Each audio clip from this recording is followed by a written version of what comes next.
I don't know if y'all can see me good.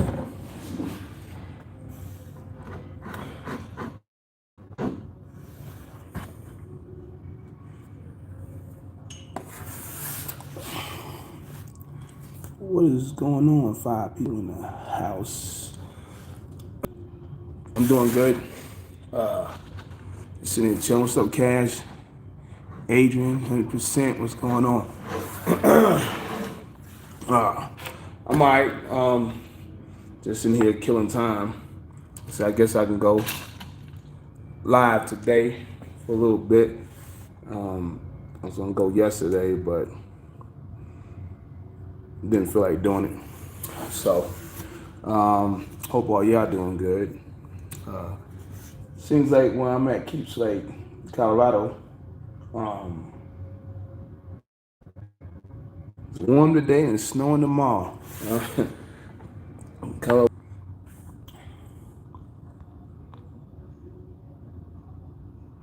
I'm gonna get out there and catch up with you, man. I haven't been in Raleigh in a while. I've got a couple of cousins over there, Raleigh, Durham. I got cousins and family members all over North Carolina.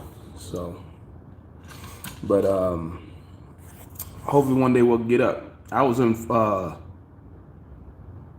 the hell was I at? I was in Florence the other week. I was sitting out there and then did my little whatever with the little deadhead, that last video I did. What's up, Don? So that was a wild week, man. Or weekend or whatever. Went up there, I picked up ethylene tanker, and it was still loaded. I had the paperwork for it, and they wanted me to take it back. But they changed their mind, so I had to empty it out. Well, they was gonna empty it out, so I took a different one, and then they wanted me to pick the other one up, so then I put it on the Stepdeck and took off my ass cut. I put it on there. They allowed me to do it because it was empty anyway. So I took one out as a power and went and got the other one. Now that wasn't in the truck stop. I can't say. I don't think he was sitting on the corner, but he was close to the corner, and some idiot came through, straight smashed the truck. Now, from the photo, it really looks like the truck is finished. I'm getting all these emails, but truck is good. It's moving, but she hurt a little bit. You and Jay who? Truck Holiday or truck? So but yeah, my truck got blasted out here, and it was definitely, hey buddy. I mean, based off the conversation, when the driver was telling me about it, I was just like, I know this motherfucker from Chicago. Gotta be. Hey buddy from Chicago. And when I got all the information, I was like, how the hell do you say this dude's name? It sounded like Tetris, Tecmobo, I don't know what the fuck, but it was crazy. And he had one of these CDLs that's a non-domiciled CDL, a limited CDL, meaning like he's a foreigner that's here and looked like he just got it a few months ago and got a truck. I don't know if he got a grant, whatever, got a truck, but that's how that works. And I just don't know how do you hit a truck in a wide open space. Basically, my truck was sitting here and he came right in and I thought he backed up on it. He came and ran right over my truck. And I don't know, it was just crazy. But everything's still there. It's scuffed up on the front. You would think he knocked everything out in the truck, but we gonna get it in. We gonna get it fixed. I'm gonna swap him out, and we'll keep it moving from there. What's up, Raymond Bradley? Shea Trucker Podcast. Sorry to hear about the situation. Yeah, nah, it's all good. Truck's still rolling though. that same day, my phone broke, so I didn't know what was going on. My phone was ringing like crazy, and I'm just like, damn. And then finally, I had the opportunity to like answer it. You know, the screen was cracked. So then he told me, and all I could do at that point, there'd been a couple of things going on. I just laughed. I didn't, but he's here still, so there's nothing he did. But just like, god damn, got hit twice in 30 days. That's like kind of like unheard of. You might catch a rookie or something hitting something twice in 30 days. I got a Celadon video where Celadon dog had like 3 accidents in like 10 miles. So it is what it is. I just laughed it off and just kind of like, whatever, you know. But we'll get it straightened out. We'll get in the shop, whether I put it in Arizona or Texas, one of the two. That's where it's gonna go. And get fixed. It was toast information, license, insurance, company, side of the truck, everything. So, and he called over the safety department and spoke to them, and that's pretty much it. We're just gonna go from there. I'm gonna try to bang on the side of the head. So we'll see how it goes.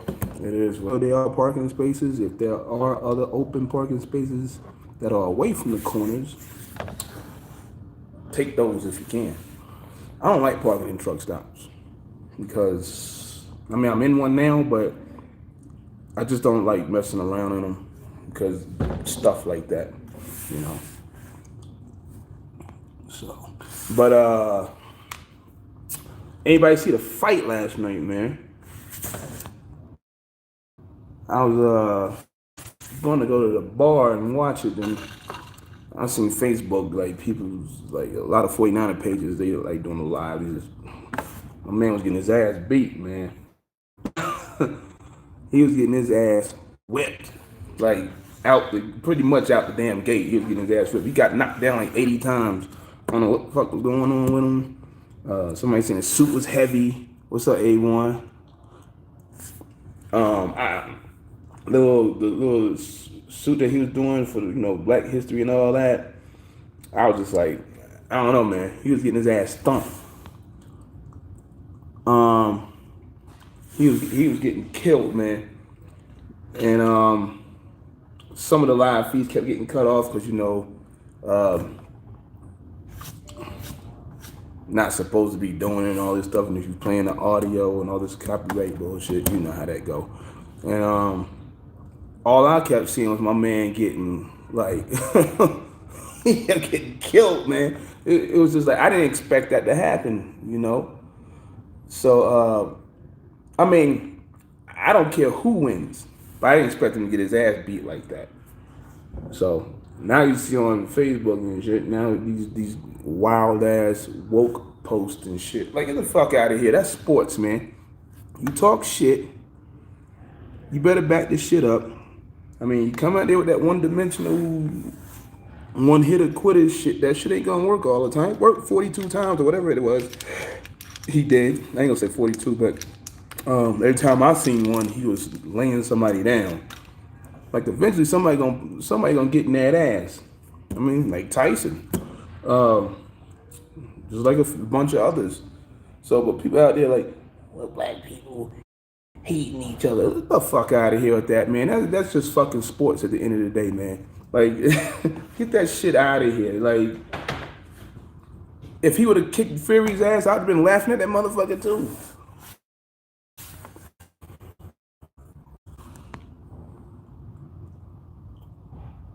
I don't know if it was a good fight. It wasn't good, man. He was getting killed, man. He was getting his ass knocked down like every round. It was just like, I don't even know why he came. I mean, you know, he beat Tyson and all this shit. I mean, you get laid down like that many times, you may as well just I don't know. But they taking that fight. Yeah, I mean, yeah, be smooth. I mean, like get the fuck out of here with that, man. Like, Yeah, okay, Black History Month. Yeah, we seen the suit. We seen what he had on and shit. But they trying to change it now. Nah, man, he got beat up. That's it. If he would have whooped Fury's ass, and or if he would have came back with one of them haymakers, cause I was saying, I said the only way he gonna win is he hit him with a haymaker and it's over. Cause I didn't see him winning that, not the way that was going down. But everybody like, oh man, we hated each other and all. Get the fuck out of here, man. It ain't got nothing to do with the shit, man. That's sports. That's pretty much what it is at the end of the fucking day, you know. So, yeah, he beat the shit out of him, man. I didn't even see the last of it, cause like I said, Facebook or whatever kept getting interrupted, you know, people's live streams. So, and all of a sudden, like that, I said, damn, man, this mother on the floor again. Like, towards the end, and I seen him, you know, calling it at the end. I think they should have been stopped his ass. What round was that? 3, 4? Like, shit. Like, ref was just giving him time to, like, get his shit together. He couldn't get it together. He was getting his ass killed, man.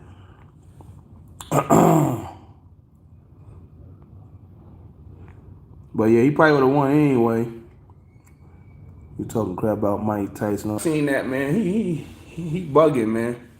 I mean, he was laying people down, you know, but he wasn't laying people down like Tyson was laying people down. Stop it. You gotta quit it. I mean, you seen it. He was going for the haymaker the whole time. He couldn't get shit on this dude last night. I was just like, wow. But yeah, I mean, people need to cut it out with the whole black people hating each other, see this and that. Nah, get the fuck out of here. That's sports, man, at the end of the day. You know. Like, look for the kill them. Yeah. So, it's sports at the end of the day. That's all I can say. So, but, like he shouldn't have been out there last night. So, on the truck driving. Oh, I seen the other day. No, I can't stand. No, before I go to truck driving, I guess I'm getting another little event out the way. This little motherfucker. What the fuck is his name, man? Out here done robbed everybody, done scammed everybody, took everybody, got everybody money, him and his mama. You know, people done bought him a little baby Power Wheels Mercedes, and he got on Gucci and shit. Done scammed people out of their money, and they living it up.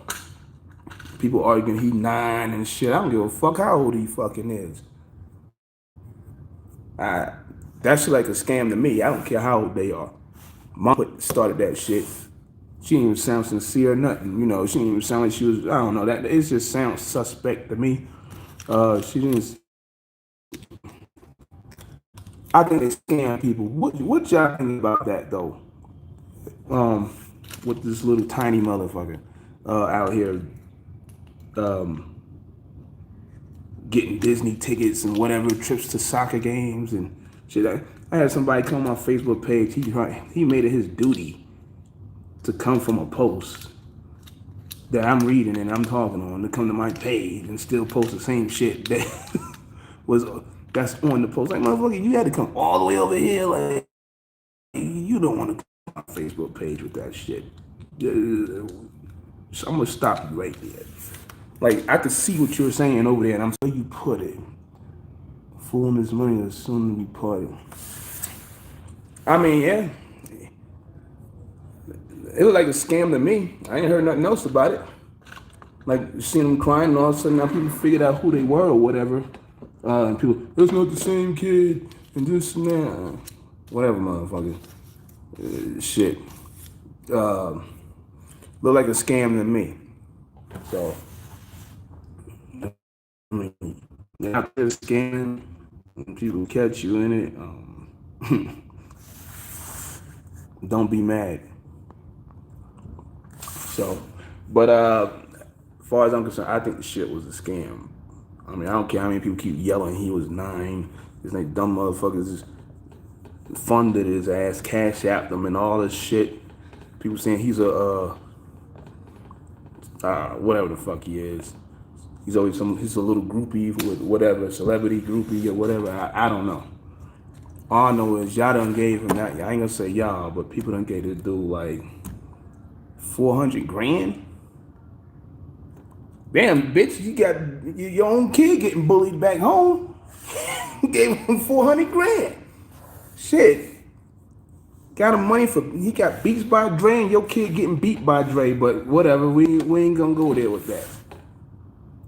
What's up, Jay? Damn, something in my damn. I got a haircut yesterday. I guess I got like some hair or something on my damn eye. So I don't know. But yeah, back. What's up in here? What's up, truck driver E? Now we just talking about the fight and little Tiny done scammed everybody and shit. Done scammed everybody to get a little Mercedes truck or whatever. I mean, he probably been had the truck, but that's just some flat out scam bullshit right there. Like I said, as far as I'm concerned. So, but and we was talking about Tyson Fury, but goddamn, the Wilder and Fury fight. Well, Wilder got his ass beat at the end of the day. Period. So, but I was going on. Yeah, as you see the title, you see the thumbnail. Yeah, I did that. I stopped by the dealer the other day. I didn't pick it up because I couldn't pick it up. But I went out there. We went through everything. We checked everything out on the reefer unit, and it get down. It got down to -23, almost -24. Hey, what's up, Ross? So it got down to -20, almost -24. It was set on -22. Check everything out. The only knock on the trailer, super singles. So either I can like change that out, or I'll just put all virgin tires on it, because it's got 2 virgins and 2 caps, which I will take them caps off. So it'll just be in here something. I was talking to him, but I'd rather just have all virgins on there. Whole thing switched out the duals, so you have to change everything out, and that probably costs anywhere from like I guess $5,000 to $8,000. I won't be doing that anytime soon. So the trailer has a the 7300 X4 carrier unit, 4100 and change on it on the hours, and the warranty coverage is good to not this June, next June. Pretty much damn near everything except for the basic. The basic ran out in like 12 months.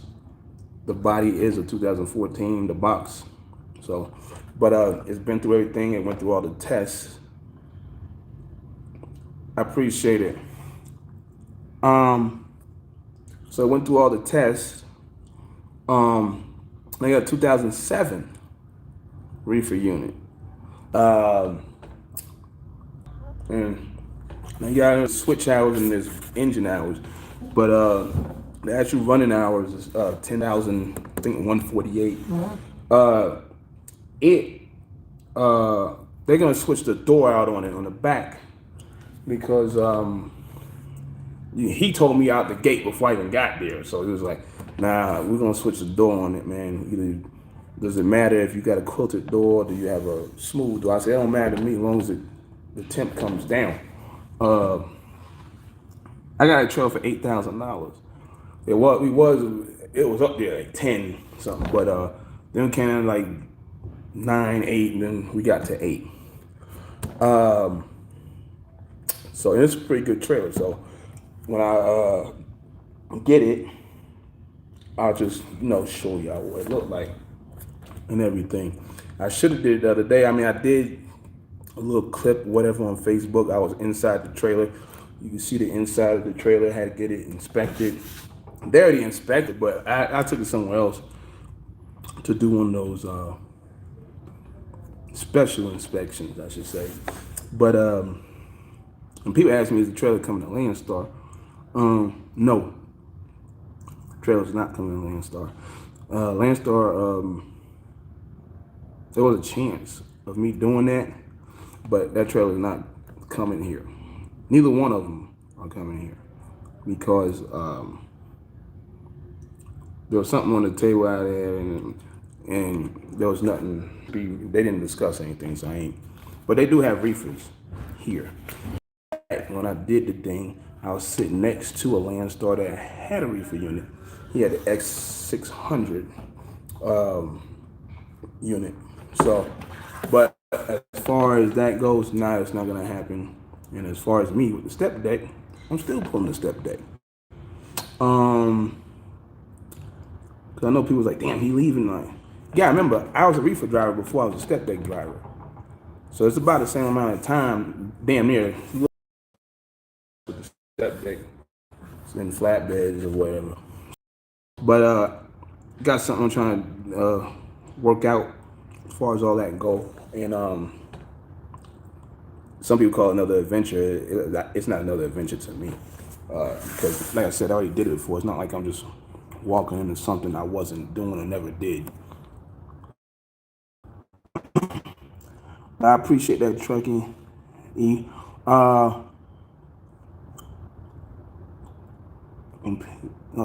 When folks' mind not right and focus, the predators will feed on the pockets. Yeah, definitely.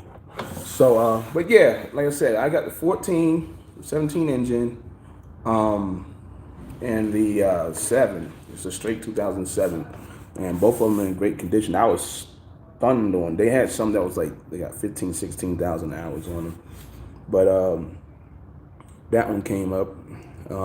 And both trails got a couple of blims on them, whatever. Something happened to them. They got a good deal. People said, "Damn, you got a trailer. You got a reefer trailer." You know, that 14 or 17 is in the what's up, DJ? Mid-20s. The what am I about to say? Now you go back and look at some other trailer. I mean, yeah, you can get a trailer. Like I said, you got an $8,000 trailer, then you got a $20-something trailer. The hours on some of them trailers is gonna be. There's 2014s, 15s that's got 18,000 hours on them. I got one with 4,000 hours on it. My boy damn near pulled the trigger on one, and it had 5. I had to stop him right there. I was like, you ain't gonna buy that trailer, man. What are you gonna buy that trailer for, man? I'm like, yeah, you probably gonna get 9,000 more than me. Like, he in Georgia. I'm like, you don't buy a trailer in Georgia, man. You don't want to buy that trailer in Georgia. So you go. So you, and I was thinking about it because some of y'all heard me say I was gonna buy a trailer from Prime Pedigree, and then I figured out something. I started looking. Like I said, I keep digging around, looking around and stuff. I mean, the trailers are good, but then you realize something like, oh snap, you got a 2014 with a 2012 engine on it. They got extended warranty. Matter of fact, this trailer I got here is an extended warranty trailer. That's why it's good to like June of next year. The extended warranty trailers, they run them to like 10,000, 11,000 hours, and it's a wrap. So you can go on their site and see a lot of the to like 12,000, maybe 13,000 hours on them. Of course, they can't round them all up and get them all done around 11,000 because they got them all over the place. But excuse me. 637. I was like, dude, you can go get one for $10,000, $13,000 cheaper, still get the same thing out of it as far as the warranty part goes, if he's even interested in that. And so he had 5,000 hours. So, but the way I did it was I said forget about the prime thing, because you're putting 2012s and 2013 engines on 14 bodies, and the carb thing's gonna be out. I know about that, so so I'm gonna be in Cali. The other one probably it will never go to Cali unless I decide to like swap engines on it or something like that. It'll be like an East Coast trailer. But you know, uh, you can you can get them for way cheaper than what you would in Georgia, Alabama, Florida, anywhere. You gotta find it in the middle of the damn map. That's where all the meat plants are. And that's what happened. I was just sitting down and I was thinking. I was like, damn, man. I was like, Prime's in the middle of the map, you know. I was like, hold on, man. I said, I gotta find something different. And I thought about it. I said, I used to run all that meat out there in the Midwest. That's where the trailers are. You just gotta thoroughly look. And I had just typed something up on the internet, and bang, there it was. And matter of fact, the trailer, the 14 with the 17, they didn't even come up till like he said something. The only way I'm gonna buy it if it still got a warranty on it. So pulled up the paperwork. He said, looks like it does. And again, he didn't think it does, but we found out that it still does. So, but as for me, I'm out talking and questions I can ask it. But me and the Stepdeck, I'm still doing it, so I'm not going anywhere with that. I have to put more into my business there because I want to do something else. As y'all see, half the time I'm always doing something else. I'm not doing the same thing over and over again, because sometimes I just get tired of doing the same thing over and over again. So I have the ability to switch out whenever I feel like it, on that trailer anyway. And I know there's going to be another question coming up later on, probably not today, but I'll probably give you the answer to that soon anyway. But that's what I'm doing with the trailers. So if you're looking for a trailer, I'll go out in the Midwest. I mean, deep into the Midwest, where all the meat processing plants are. That's where you'll probably find the most and the best deals. I mean, it's clearly a $10,000 to $15,000 difference if you bought the trailer back east. Clearly. So, as for, I know y'all seen that video of me and this Freightliner. I was gonna buy the damn truck, but this motherfucker was a scam artist, man, and it's still on the internet. He's using MHC internet sales, and y'all gotta watch out for that too. I guess he thought I was gonna be a dummy handing $2,000, and I guess he realized that I wasn't just gonna hand over $2,000 to somebody I don't know in a truck that I haven't physically seen. All of a sudden he's out of town, all this crazy shit, and that wasn't gonna fly. So I guess he got mad. They could have came by, and bro, you gotta sit the title to the truck, man. Like, I don't want to see no half-ass bullshit. I mean, now why the hell you disappear all of a sudden? If you got 13,000, it was 14.5, and I said 12. You gonna say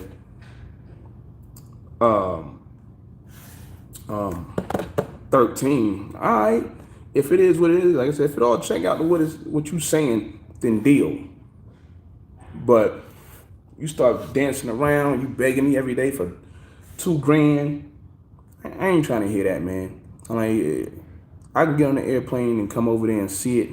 If it is what it is, you get the money, you get done. But he disappeared. I was like, look, somebody else's name is on the damn title. Like, I get people do third parties, whatever, and sell stuff for people. Like the one truck, like I said, that was sitting in Arizona. I was gonna get. It was sitting at somebody's and he was holding it for him. But you can't even get the person that actually had the truck before you on the phone or anything. Like, what kind of fuckery is that? Like, I get it, it's a truck that's 2007 pre-emissions. You know, it ain't got no death and all that in California or whatever. But and you suppose you guys sitting in Vegas right now, and the truck was from Ontario or Fontana or wherever. Just do what we ask, and it's all set. It's all done. You know, we'll check it out. If everything check out, there ain't no liens and all that crazy mess on it. Nobody looking for the truck. We'll take the truck, but he both. I ain't telling him go fuck himself. I just said forget it. You know, at the end of the day, I gave him one more chance, and he didn't even say anything. There's a couple of people I know on Facebook happened to see the same truck a week or so prior, and it was just a scam. So you gotta watch out for the scams at the end of the day, and they're all over the place too. They people desperate, man, falling back, you know, behind on these payments or whatever the deal is. People gonna try all kinds of crazy shit now to get money from people. They'll try anything, and then you'll be up shit's creek. This man made me a invoice and everything for this truck, and now all of a sudden you out of town. How the fuck you go out of town? You want this 13 grand or not? I guess you don't. You just gonna be in San Diego, and I'm gonna hand you 2,000 while you in San Diego? Get the fuck out of here with that. Only a fool would do that. You know, only a fool would do that. He had money trying to chase this person to go find. You don't see his face. He ain't got no face on Facebook. Just a truck or user, or your messenger box goes to Facebook user. See, that's a red flag right there. So just watch out for people that do shit like that, because you're gonna be ready to kill somebody at the end of the day. So where you at, Ross, if you still on? I'll holler at you later on.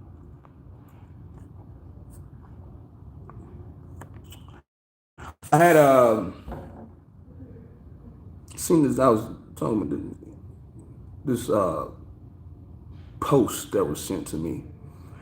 This individual, fucking expertise about driving, leasing, something about drivers. He wasn't talking about me, but whatever they doing, if they got one truck, multiple trucks. Be smooth in here. Be smooth, be out there. What you doing? You running with the wrong company. Hopping company to company. Shut the fuck up and don't be talking. I don't understand motherfuckers like that. Got something to say, but you been at 10,000 goddamn companies in a fucking year. Obviously, you ain't making the money, bitch. Like, that shit fucking hilarious to me, man. Obviously, you ain't making no money, motherfucker. You know, you're saying some fuck out of here with that. What you want to do with yourself? I don't know. It ain't no thing, man. It froze once. So trying to tell somebody something, you go back and look this bitch at another company again. I got you. What should I do? Go back to my truck? I don't know. I see what it is. Yeah, my bars are low, and I think it's because of this room. But it's a quiet room. That's why I'm in it. Sorry. I'm sorry if it's doing that, but let's see if I can pull it back and get some bars.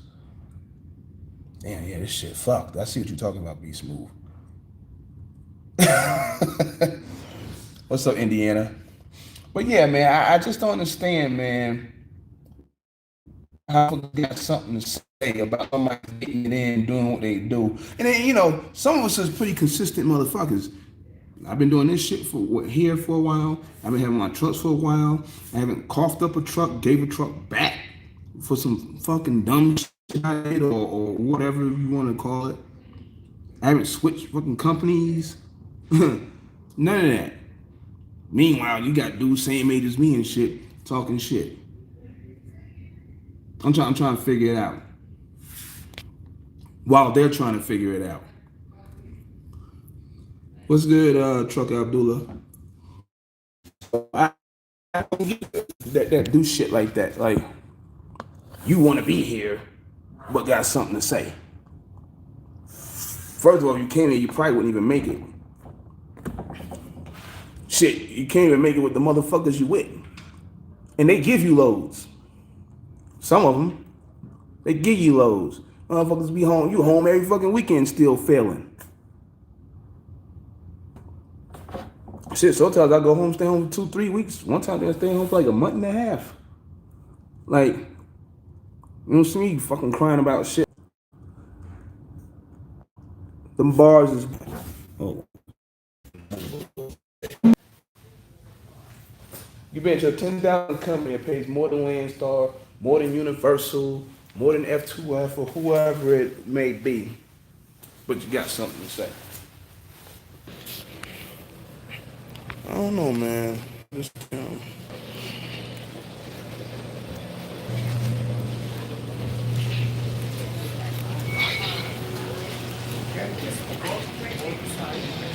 you doing?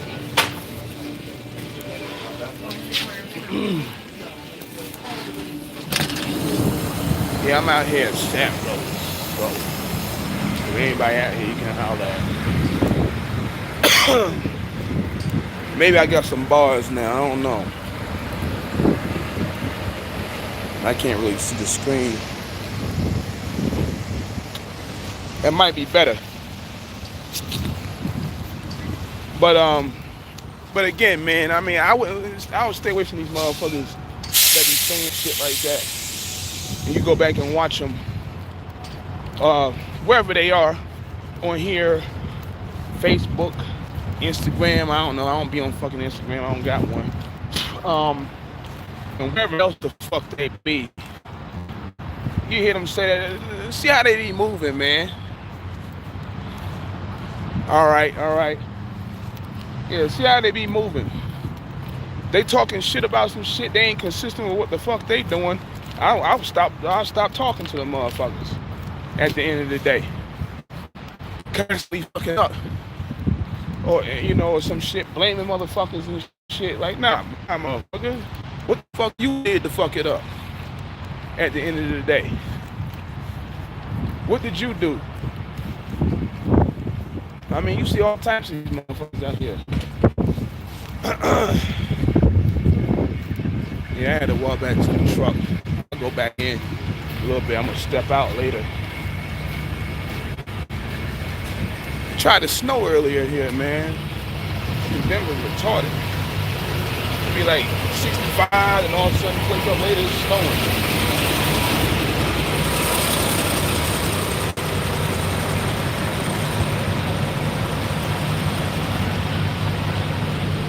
They got this joint now, down here half the lot, you gotta pay, what, $15 a part? The other half is, don't.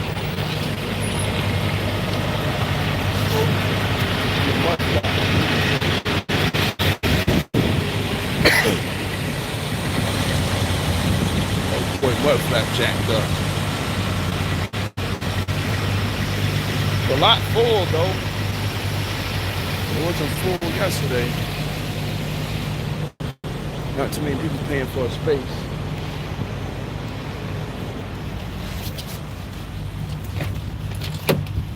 Oh man, that's better now. Turn on APU. Don, I'm in Denver, man. Or Commerce City. I dropped off at a water treatment place. And they're building a facility here, and I took that load from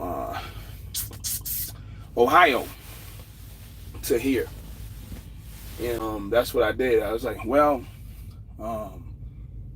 that's the only way to transfer, so let's go ahead and do it.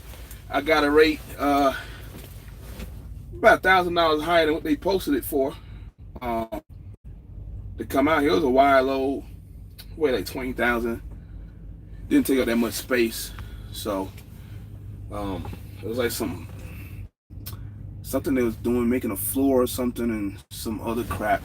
But it paid pretty good. Unfortunately, I got here and couldn't get a load. Pretty sure I'll get one tomorrow. It's been kind of weird on this side of the West Coast. Is the West Coast.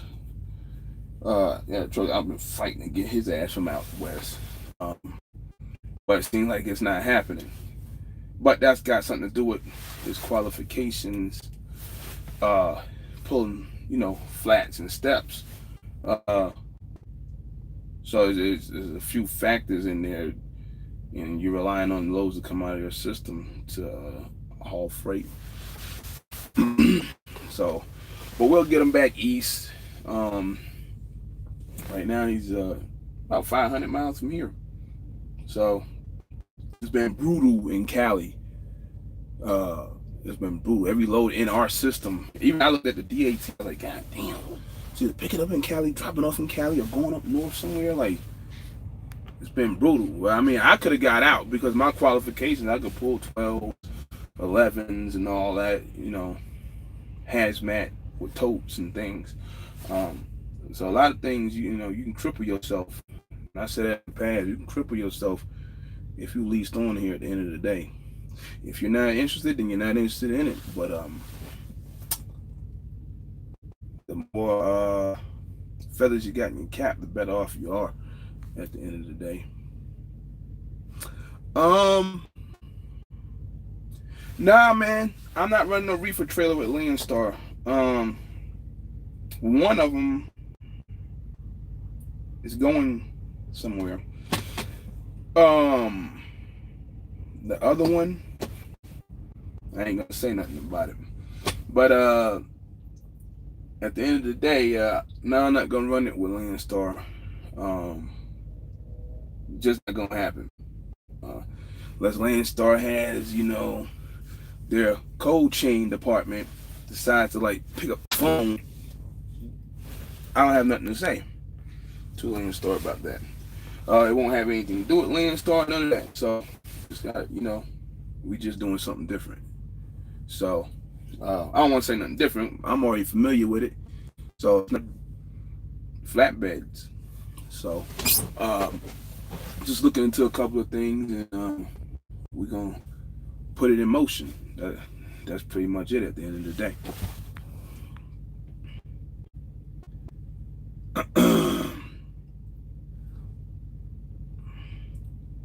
Yeah, I appreciate it, Don. Yeah, you right over there somewhere. I forgot you.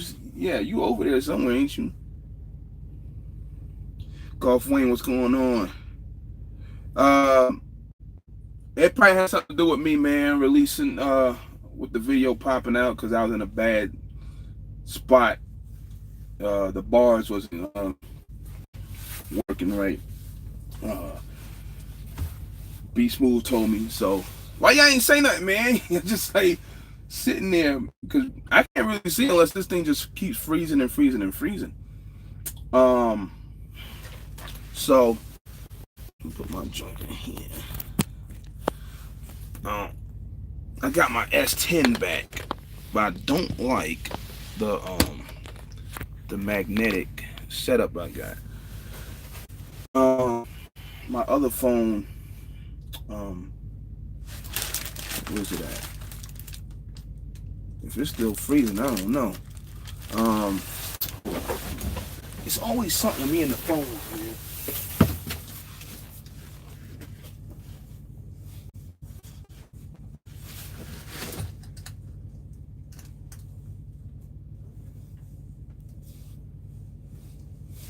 Whatever. I must have put it somewhere else. Brutal. I'm brutal with phones, and it's not that I be like dropping them or whatever. No, they fall out of my lap getting out of the truck. They always breaking. Out of box, no.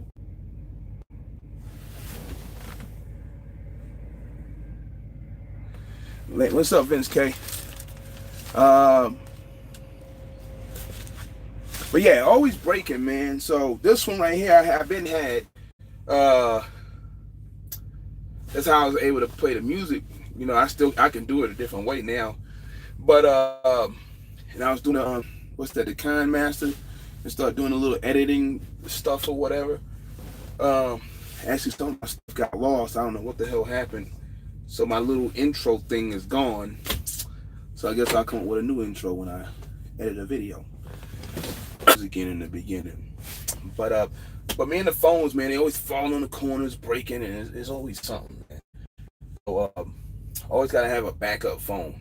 I paid $200 something to fix the screen on here, and they couldn't fix the screen on the other one because they didn't have the part. So, what it is, what it is. Indiana, yeah, I mean, the season is coming. Like I said, I got connects back in the East. I know a couple of things out West. That's why the 07, that's gonna be pretty much the East Coast trailer, I should say. And the other one goes wherever, unless I decide to switch engines on that other one. Who knows? But yeah, the season coming for that.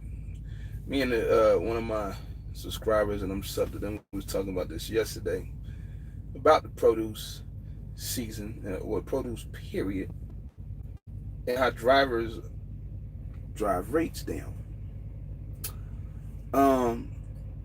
I want you to think now. Hey, buddy, out west got all the new trucks, haul the produce back east or whatever. Probably for a little cheaper than what we could do it for.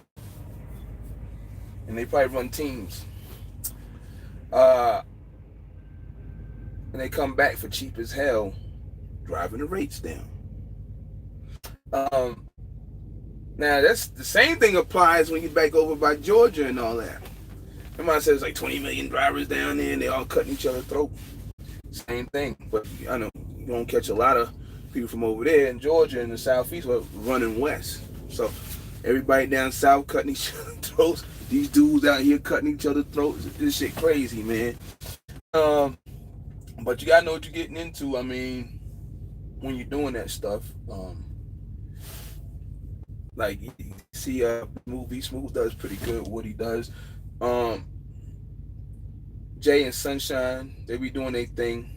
They actually kind of remind me like when I first me and my wife was teaming for a little while. Just go. We had our kid on the truck. We was at in the beginning at Prime. I did it sometimes at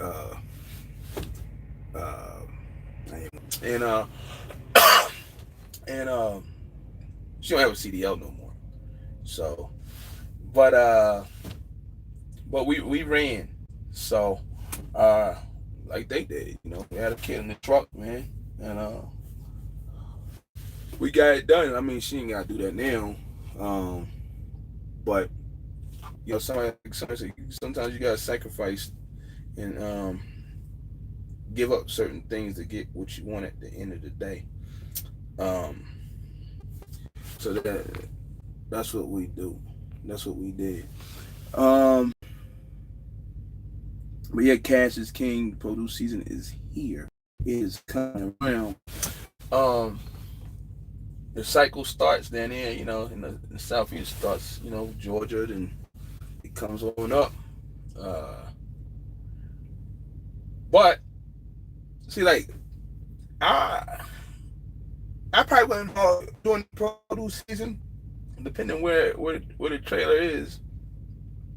I probably wouldn't even chase the produce. I just make everybody else be competitive. That's what I would do. Yeah, I heard me say it before. Like when I was at Mag, I mean, I was sitting in Atlanta. This one number. Now it's just kind of like drivers just be like murdering each other with rates. It's just like they got produce down in Cairo, Georgia, and Moultrie, Georgia, and melons and all that. And well, my ass wasn't down there. I wasn't down there. I was in Atlanta. You know, they need other stuff to be hauled. When you got like most of the reefers outside big companies down there, I'm up there. Well, you want that haul, you gonna have to pay. You don't want to pay, then that's what I go down south. Then the phone ring back. You know, so then they're like, damn, all right, man. Like, they go ahead and pay. So you gotta know how to play. I mean, you on that, whatever it is, damn near what 250 miles from Atlanta down to Cairo or whatever that is down there in them other little towns. Uh, Go ahead. But if you can finesse it without doing all that, then um, the better off you'll be. Because you're probably gonna get 2 stops, 3 stops on the produce anyway. So you're probably gonna get a stop or 2 of whatever's going on up north, chicken, whatever they moving out. So you just gotta know how to do that, man.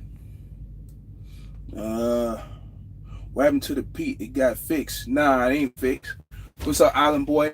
How many months you have to be with land stuff for pulling a step that you can pull it instantly? You just gotta go to that class if you ain't got no experience with flats or steps.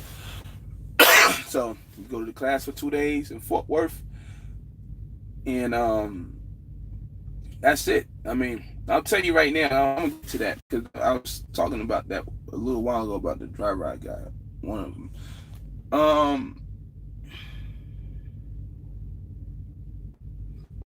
It's freezing when I start game. So I'll get back to you. When you do that, if you don't have the experience or whatever, because you gotta remember you're here, and whatever they got to offer, that's what they got to offer. You're not looking at the DAT and internet truck stop and 123 and whatever else is out there, because there's gonna be way more out there than what it is in here. And what they're doing here, in a lot of cases, is looking over there, getting freight. That's why I made a statement one time about some of them ain't needed, because if that's all you do is broker loads all day, then you're not in. Now, don't get me fucked up. There are some agents here that got some damn good broker loads, and they got their own customers.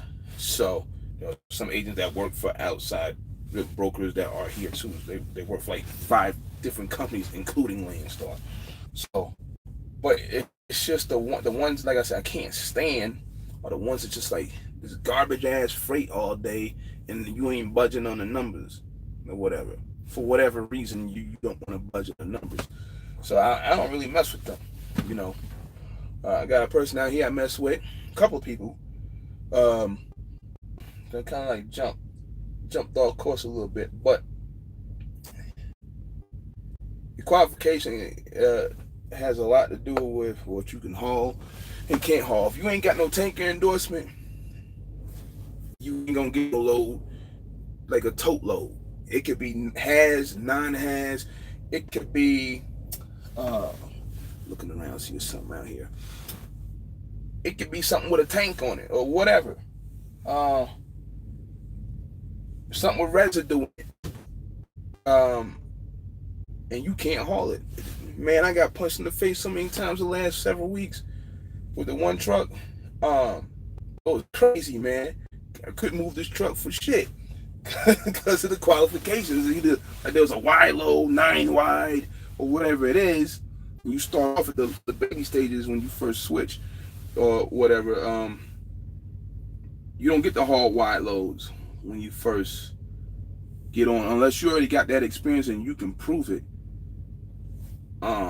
You don't get the haul wide loads here, so you gotta drive 6 months if you just came from a van over. And there's 1 or 2 people that kind of got, I don't know what happened there, but they got upgraded. I don't know how that I don't know how that happened, but I do know how it happened. It was crazy how it happened. But once you've been around for a while, and like the one guy I got, once he gets to like the 6 months, then you get upgraded. You know, then you can haul 10s to go 10 wides, and I think up to 11 maybe. But But like I said, the more feathers in your cap, the better off you are, or the more versatile you are. Especially here, the better off you are. So, um, do I have dud weeks? Yeah, I have duds.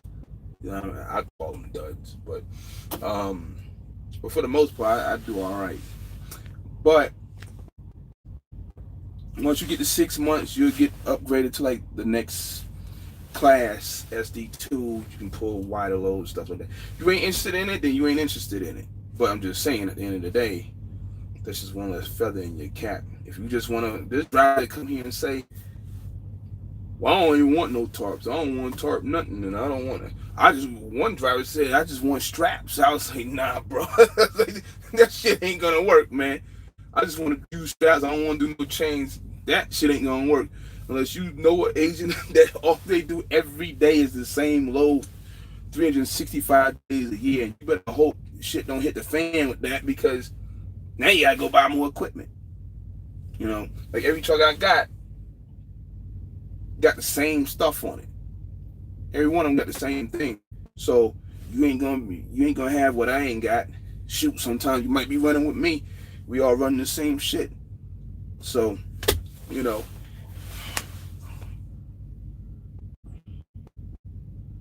But there's no time requirement for you to switch to a Stepdeck. You come in here today, you can call them tomorrow, whatever. You've been here a week. All you gotta do is get yourself set up for the class whenever the next one's available, and you in. That's pretty much it. You go to the class 2 days, and that's it. As far as tarping stuff, gotta watch people on YouTube and things like that. I might get me a little GoPro hat, whatever, like Choice Mask or one of them. Put something on my mirror. My truck used to have a camera on there, but not no more. But that way I can see what I be doing, cause I be doing like some odd structures sometimes, you know, and I be, you know, tarping. Some people, I forgot who it was. I think it was an anonymous trucker asked me I should do that, because they wanted to figure out how the hell that I be getting a tarp on certain types of loads. Cause there's some loads you just can't tarp, man. You just can't get up there and put it on. You're going to fall through something. You know, you up there on an obstacle course or something. That little load I was on the other day had to act like I was walking on a balance beam, kind of, but it wasn't really that serious. But when you already got part of it covered and you can't see, those are like some of the dangers messing around. I don't really like heights like that. I'll be up there on some of them loads. But Golf Wayne, my truck was out here, not this one. It was across the highway the other week, and he was parked, and I guess close to the end, and some idiot came in like he here, and dude just came in, whoop, right over the damn truck. Like, what the fuck is that? Like, and he beat it up a little bit.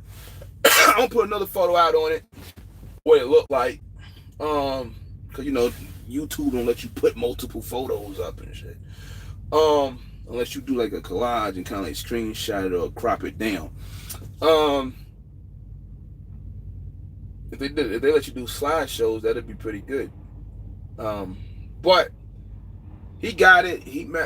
Everything's still intact. He knocked the hydraulic hinge or the cylinder underneath the hood. He broke that. It looked like he had backed into it, but he went over it. And the way the hood is designed, it's low enough to where, you know, the truck really can get the hood ripped off. I would say this. I'm looking at this truck compared to the Cascadia. And this is the newer Cascadia sitting next to me. Oh yeah, the Cascadia would have got fucked up.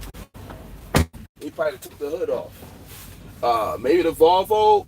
I'm looking at this Volvo Globetrotter. Now, I wouldn't have messed him up. The Cascadia, yeah, he would have got him good. Probably tore the headlight out and everything. So we kind of got lucky. It did look real bad though. I really thought, I was like, oh damn, this truck. I was like, this truck done, man. But and the bad part about it was my phone broke, so I couldn't see nothing. I could just hear him telling me about it, and I just had that week was whatever those that week or 2 weeks was kind of like jacked up, and I was just laughing at the whole thing. Sometimes you just laugh. It's at a point where it's like, all right, man, whatever, this dumb shit, just, whatever, stop, it just stops. You know, you try to stop the bleeding, but then something else keeps happening. So, um, I just kind of actually, I literally was when the phone rung, I was in the shower, and then when he said, I just took the phone and just said whatever, and I was just like whatever. But I picked it up, and you know, should I did it like that? Nah, it was just like, what else? At the end of the day, what else? And the phone's already messed up, so it's still in this case. I was just like, what else, man? What else is gonna happen here? But it is what it is. Once I get the truck in, swapped out, whatever. I don't know how long it's gonna take, but I know I want a regular hood. I want an OEM hood. I don't want none of this patchy patch bullshit. Nah, I'm still paying for it. You need to put the real shit back on. I don't want none of this aftermarket bullshit and y'all bondoing it, and then like 6 months later the damn hood start cracking and all that mess. Nah, they probably have to put a whole new joint on anyway, because the hydraulic thing is, well, I don't want to call it the hinge, but I guess so. It's broken. So he showed it to me and it's broke. Who knows? I might catch him this week. We'll see. But the truck got to go in. Just the truck sits low enough to where it didn't like really destroy the hood.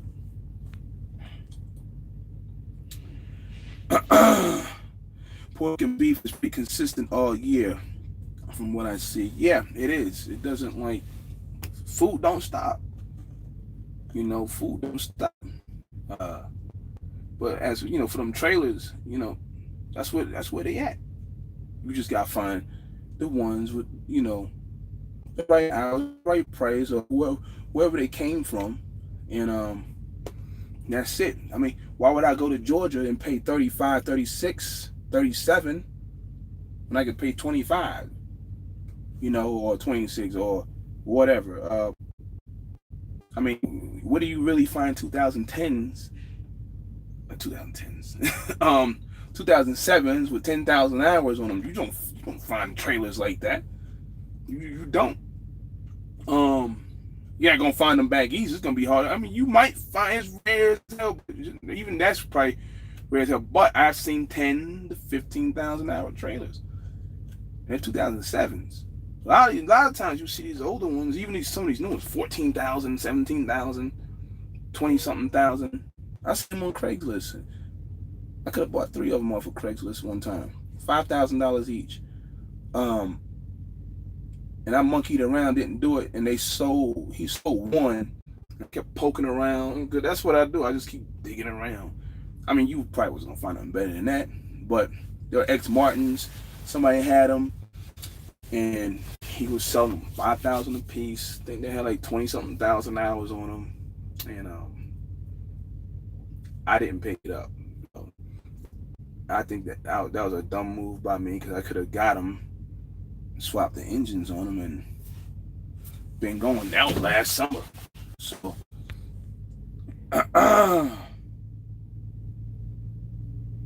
multiple stop reefers where it's at.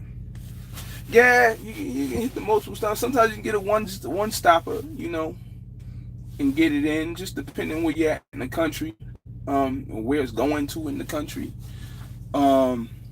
If your negotiation skills is good, then you'll get what you want. I mean, if you can get a contract with somebody, which there ain't no walk in the park to be going in contracts, but then and you get the right rates, then good, I do a lot of Exxon Mobil out of Louisiana, Jersey, and back. Hold up. straight hazmat or just kind of like um, just hauling just like some non-haz shit or whatever. No problem, Island Boy. At least you can keep it running. Yeah, I mean, yeah, keep it running. Yeah, like today, you can get like today, right now.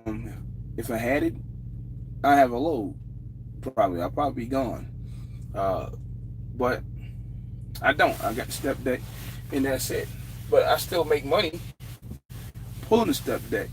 Um, and a lot of it's because of the qualifications, you know, or whatever. And some people like, I mean, if you hear that's what it's gonna be. I mean, if you somebody went and got your numbers and out here just trying to like do whatever. Me and somebody talked about that shit the other day. People out here just doing whatever and don't understand, you know, the cost or whatever. Or they go out there and get insurance, forgot you got 2 damn tickets. Then wonder why your shit high as hell. You know, so yeah, you don't understand certain things and certain costs and lanes and times of the year to be in running in certain areas. You're just out here doing shit to be doing shit at the end of the day. um, hazmat. Okay, I'm at the truck. The guy hit. Oh yeah. Um, yeah, it's running. So, he might be watching right now. I don't know. But when it come in, we gonna get it fixed and go from there. Uh, it'll pass an inspection. I mean, it's just I don't know how fast to do it. Well, he couldn't have been going that fast, but he wasn't paying attention when he did it. I tell you that for sure. So, but it's running. Nothing really fell off of it other than that hydraulic or cylinder that like holds the hood up when you open it. So, but it's still moving. So, just unfortunately, yeah. How the fuck you hit a parked truck in a wide open space is crazy. You hit a parked truck in a wide open space, you need your shit taken. Straight up. And by the joint the other day, and I'm looking out there, and I'm trying. I always think, because I never park over there. I don't really like messing around. Yeah. I was like, did he come in and get him like this? So it must have been on the other side of the parking lot. He came wherever the paid parking is. I don't know where it is in there. He came over and just went over the top of him. I'm just like, he was in a sleeper. I'd have came out shaking like a Caesar patient or something, like, yo, you know, but but yeah, so he ran over the hood, and the good thing is he didn't keep going with his tandems, then it would have been really fucked up. That happened to me once before, when I was at Prime, and we were parked, and J.R. Strugel came through. I mean, she come around the corner hauling ass. Whop! Just fuck the whole damn truck. Put a big ass rocket launcher hole in the side of the truck. Still could drive it. You know, the hood didn't come off, which was kind of, you know, crazy. He pulled the damn the part that holds the bumper, the shell, the skeleton, I should say, that holds the bumper. Pulled it around and got it in the tire. And we had the TA or Petro in Knoxville pull it out so we can drive off. But yeah, people be like hauling ass, not paying attention, man. They'll tear somebody's truck up, man.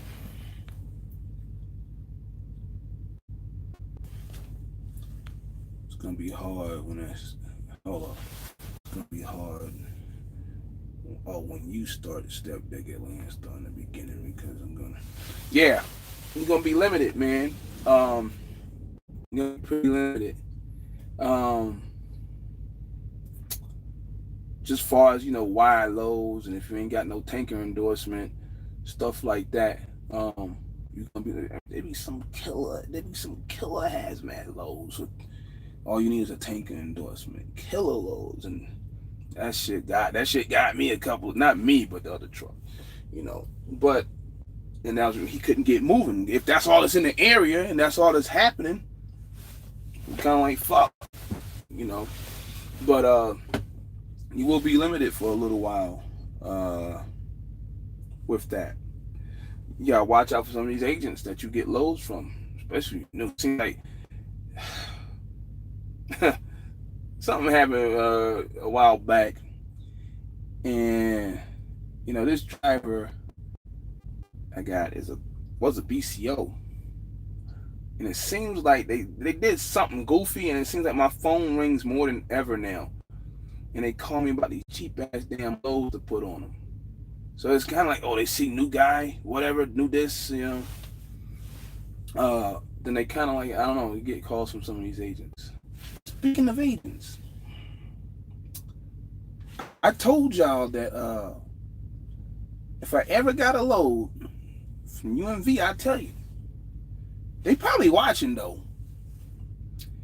I actually got 2 loads. I don't want to say UMV, 2 loads from UMV, but I got 2 loads from the 940 area code.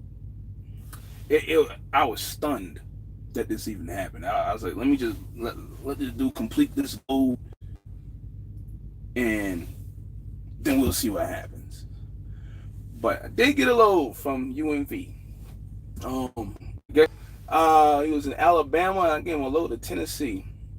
And yep, sure enough, I got the load from him, and I will say I didn't have a problem. I think I know for a fact that I know these people watch me on YouTube, man. They hear me saying what I be saying. I mean, because you pretty much know my name, like we be sitting around every day. So, but it happened, and then it happened again. It wasn't UMV, but it was GWN, whatever you want to say.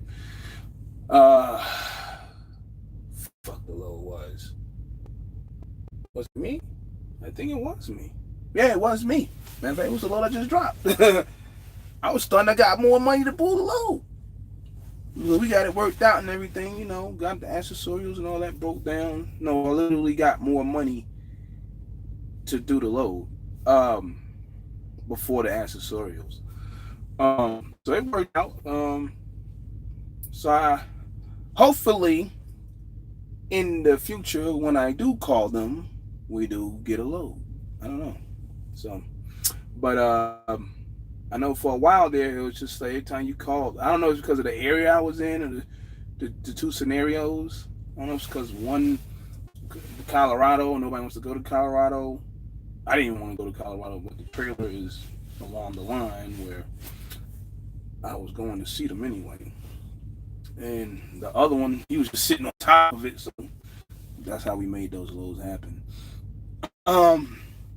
So yeah, I did get a load from one of them. So you hear me blasting, I blast, but I did get a load from one of them.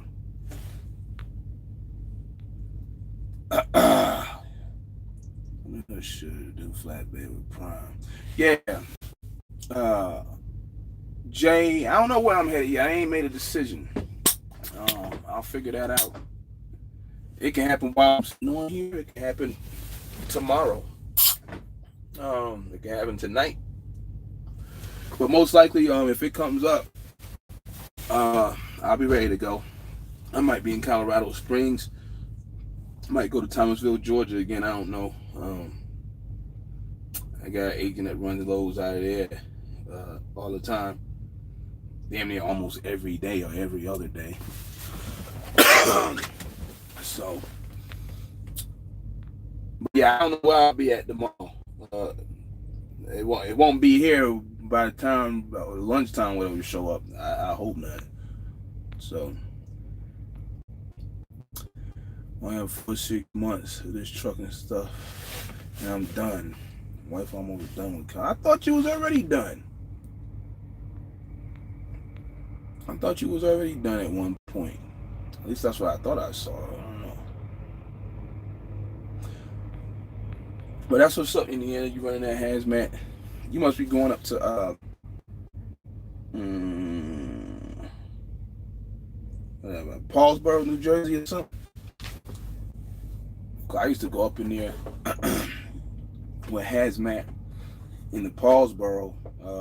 Sometimes you got it in Nuke or whatever, but Paulsboro is like the main thing that I ran at one point, which I hardly even go up that way anymore like that. But I was up that other week when I did that tank thing.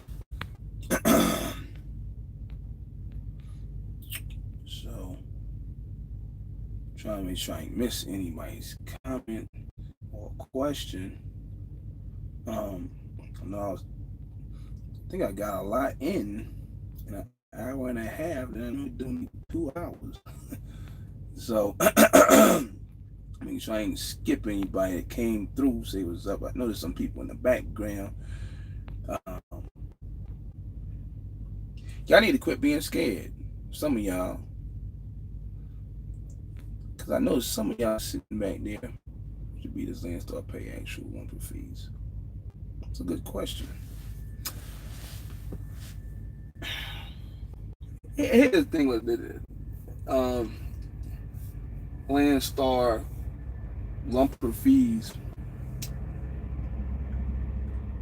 I think I only had one load on one of them trucks. Well, none of these, not these trucks, but trucks before.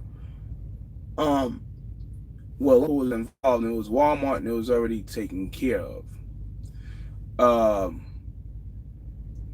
There's a scenario where I guess you call corporate, and they deal with it somehow. I never had to, even when I pulled fancy, I never had a lumper load. I just didn't. I didn't get myself involved with grocery store warehouses, them type of places. I just didn't. So I just did, regular hazmat stuff, seeing what the commodity was, where it was going. I just didn't deal with food. Not no van.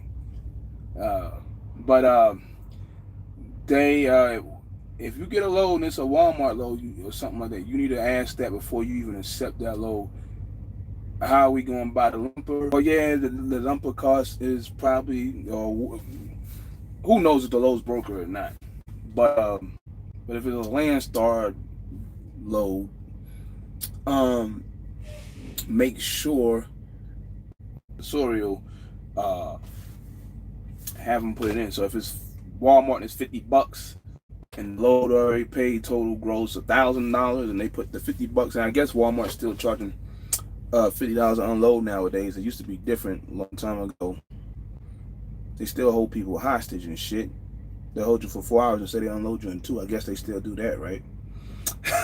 I don't know. Once upon a time it was worse than that, until Prime and all them kind of like told the motherfuckers like, yo, you can't be holding trucks like that. But they still do to a certain extent. But yeah, the lumper fees, somehow operations or whatever gets them, you can call them up and they can deal with that. I don't know about nighttime. If you got money on your card and it's already, included in the rate, like I said, $1,000 and the lumper fees $50. If you got it on your card, just go ahead and get it off your card and pay the fee, get the receipt and shit. But people ask about the reimbursement. They basically just put it right there on the, they put it right there on the card, and then you just go ahead and pay. So, because some people, well, that's extra money. No, they're giving you the lumper money on this shit. Just give them the damn lumper money. That's it. And have the receipt. Turn the receipt in. So you're not gonna get reimbursed twice and shit. Like they're just going ahead and putting it up front since you're already on the load. Okay. I do know that at one point they already had it set up like that, prepaid. I do remember that. I do remember Walmart having prepaid lumber service. I'm thinking that one load I can't remember, but yeah, I think it was a prepaid when I sent them, but that was like in 2015, 16. I sent them to Walmart, and yeah, I think it was prepaid. So that's a good thing they do, but they still hold you hostage for like 5, 6 hours or whatever it is, 4 hours, and then you get the paperwork back. The shit saying 2. Like that shit bullshit. They let everybody get empty that came in, then they want to bring all the paperwork up front. That's bullshit right there. So, oh yeah, I know some of y'all listening and driving, Anthony, but you know you got the lurker. I don't want to let them know I'm in the building about and shit at times. I don't let them know I'm there. You know, them type of people. Then you see like later on, like didn't I say that? Or somebody go, didn't you just say that? Them kind of people. Like they like afraid to talk. Say, hey, what's happening? So, like I was watching watch a couple of people. I guess people don't know much. So is it Rhode Island Red Rooster? I watch him. I get he definitely had to been driving just as long as me, or maybe a little bit longer. I didn't mean to turn his damn radio on. He got a channel. The first time I ever seen him live was yesterday. It's that kid I was telling you about. He do the flatbeds at Maverick. Trucking with Tay or something like that. I see him. So, and if I really do be watching, I'm gonna come through the building and say what's up. So, but if I don't, then I ain't gonna. I'm really not gonna say anything unless somebody just like passing it out, pointing out something. I get a lot of those. But I appreciate y'all checking me out, stepping through. I know some of y'all catch out here on the road, and we be talking. So I've caught a couple of people come up through here or whatever, wherever I be at. So I know they be watching stuff. And I know I get some of y'all down the road. Just don't be try not to text and drive, man. That's all I can say. Unless you run a team and you chilling in the sleeper up front. JB Hunt only pay the lumpers so they can write it off on their taxes. I don't care what they do, do at the end of the day. I used to get lumpers. Well, I used to get lumpers. Excuse me. I used to get it to where I could get the load when I was running a reefer unit. Take it to wherever I'm going. If I delivered in Hunts Point, I delivered in the Boston market, or I delivered wherever I delivered, Baltimore. And the lumper fees, I would call them, they would pay it, and they still reimbursed. They still gave it to me. They give me a new rate sheet. It had $300 in lumpers. So if I had 32 and they gave me another 35. So I used to get it done like that. But at the end of the day, I mean, if that's what JB, pay the lump, and they want to pay it straight, then fine. If you can get them to pay it, as long as it's on that freight con, it's all good. I always make sure that if I have to do a load like that, because I'm not gonna walk in there, coughing. I don't even believe in the lumper. That's these damn companies, man. They don't be wanting to take the responsibility behind it, so they go get some third party shit, running around their equipment, and don't believe in paying people really to whether I did it or whether I got reimbursed for it. I just don't really at the end of the day. But paying lumper fees. I mean, you ordered the shit, get the shit off. I don't charge you for opening the fucking door, the load locks and shit. So I just feel you shouldn't be charging to unload trucks. But other than that, it is what it is. I mean, once I, start doing what I'm doing, I'm not gonna be involved with a whole bunch of lumper stuff or paying for a lumper. Um, it's gonna be a little different. What's up, G Way? I'm gonna holler at you in a little bit. I seen you yesterday, your joint yesterday. But I'll holler at you before that came up. Gotta ask you a question because you do something that I don't be doing, so I gotta I want an answer from you. So be looking out for that call there. Um, I see you had like a wide load or borderline wide load, something like that. You was running. Um, what was you going to like? This is like you was up in Michigan or something.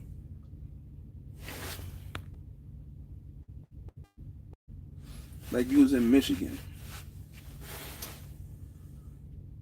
Galloway got a channel. Go check him out. You know, he's a Landstar driver.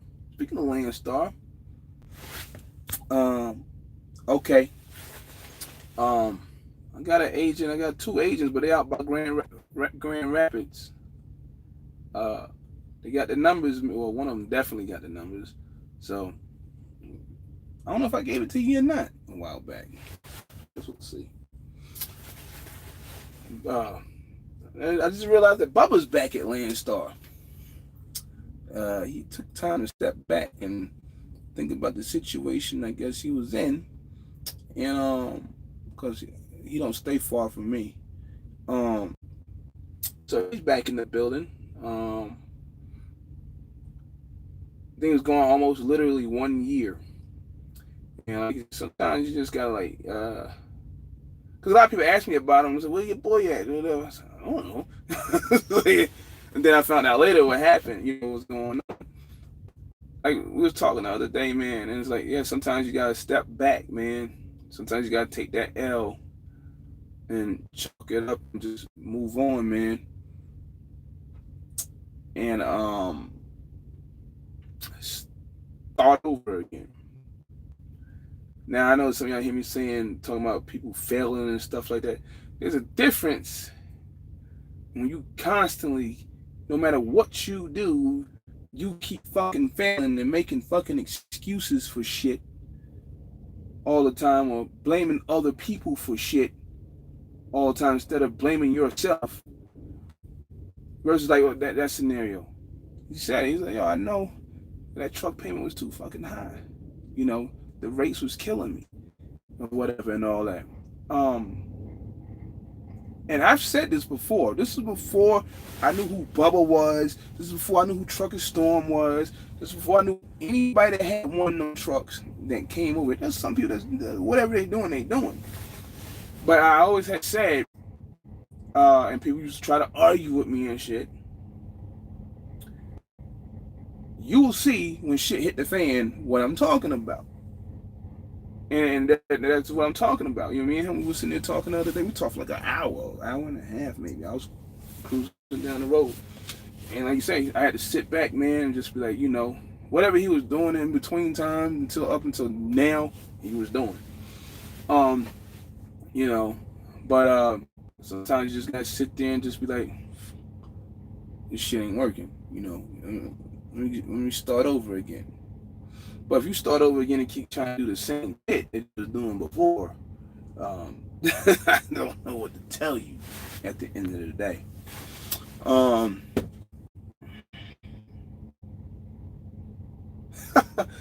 Oh man.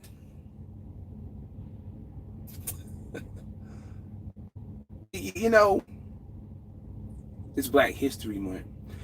And it's been floating around on Facebook. A couple of people, they've been trying to I don't want to say get me going, but somebody made a Black History post on this day in Black History that Jerry Hudson was the baddest, meanest shit talking motherfucker on Facebook in trucking groups until one night. I warned them, man. He ran with me and everything. I warned him. I ain't gonna do that. I ain't messing with him, man. Then I spoke to him one time. The beef is over. You know, I Starsky and Hutch, but you know, and I'm gonna come back to that because there was something else I think OG Ricky and I was talking about. You know, I didn't see the video be smooth when I was talking about it. You know, but I seen a couple YouTubers got let go from Landstar the other day. For what? What they do? I would like to know. I'll tell you one thing though. Speaking of YouTubers and Landstar, I talk some shit here and there. I talk the good shit and I talk bad shit. There be some videos of me going down the road. But when you see me going down the road, I ain't doing nothing else. There ain't never nobody around me. I never be doing stupid shit in traffic. And another driver might do Calvin pop a video. But you never see me around doing no fuck shit in the video. And actually, I might just stop doing those. Because really, I don't think there was really no Landstar drivers really doing them. Then they started doing them. And there's some suspect things that be happening in videos, whether they're Landstar drivers or whatever. Also, and I seen in the Landstar group, stop incriminating yourselves. I mean, we see incrimination on YouTube all the time. Stop incriminating. I don't care if you are a Landstar driver. You can't be somewhere saying, we was talking about a customer the other day. Well, yeah, I park out in the street all the time, dummy. Like, you already know what it is. Why would you even sit there and say dumb shit like that? You gonna say the customer, the date, and everything. Now they gonna go back and see. No, you shouldn't have been there. Like, I was on the street one time. Month ago, whenever it was, I was in Texas. So I called out, yeah, I'm saying it, but they know. I told them, like, yo, I'm sitting over here. I gotta wait for these people to come outside so they can let me into this energy plant. As long as you 14 feet off the road, all right, okay, cool. I was off like in the dirt, but I just wanted to, you know, I don't want to hear no shit. But when you sitting there, you incriminating yourself. Like, sometimes you just shut the fuck up, man, about certain things. I don't care who you drive for. Sometimes you can get a ticket and just get it out the way. I mean, they voted on the truck. I got one written on the truck that went to them. But they asked me about it. I told them about it. Y'all see, I made a video about it. They did the investigation and they came back with nothing because they seen where I was. But when you like flat out like drivers be hanging themselves all the time, just shut the fuck up with some shit. Think before you open your shit.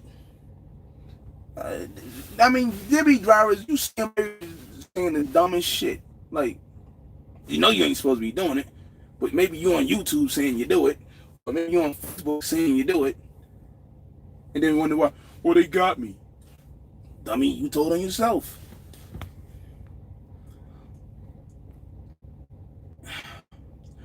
But it was because they parked their truck on the street. Yeah, you. I don't know if it happened on YouTube or what. If you are driving here, they ought to. I mean, I get it. I get what they're saying. But some of the rules they got a little bit exaggerated. But it is what it is. This is where you at. This is what you got to go by. That's it. You know. You park somewhere, just pick up the phone, tell them that's it. You know, they're gonna say you're 14 feet from the road or whatever the hell it is, or you in a parking lot or some shit. You're not parked in a no parking zone. Not like the situation I was in. I was parked in a parking space, but the sign was fading. It was on the ground and said 2 hours parking or some dumb shit. But I was literally in a real parking space. And the truck stop was empty. It was a city ordinance. Stupid shit. take you $250. I ain't gonna argue with you about it. You know, Landstar actually caught that a moving violation. I was laughing. Like, you really call it a parking ticket a moving violation? I got the email. I couldn't believe they said that. Now that's dumb. I literally had a screenshot what a moving violation was, but according to them, you know, it's a moving violation. But it really, I mean, it's not gonna be an insurance issue with you or nothing like that. But that's just what they want you to list. Just dumb shit. But at the end of the day, don't hang yourself, man. Don't hang yourself. You just gotta know when and when not to say something or do something. Period.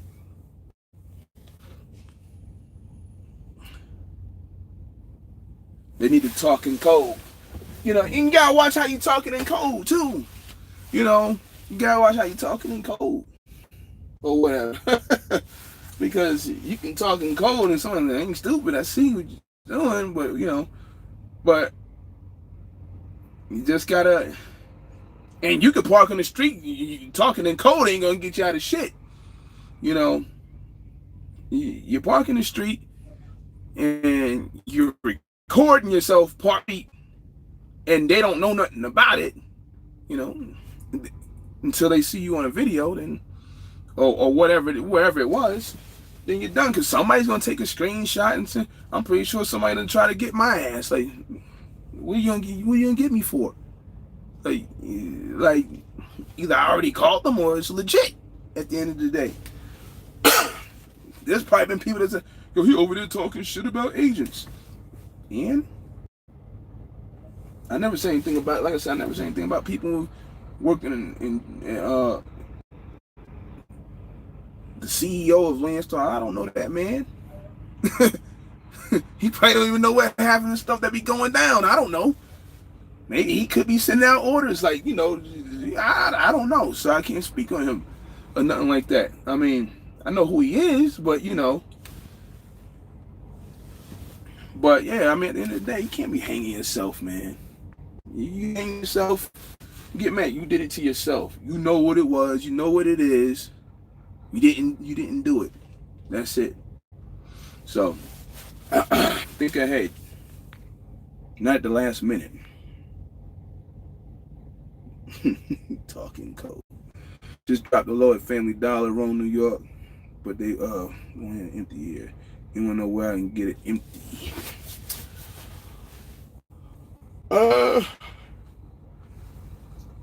Nope.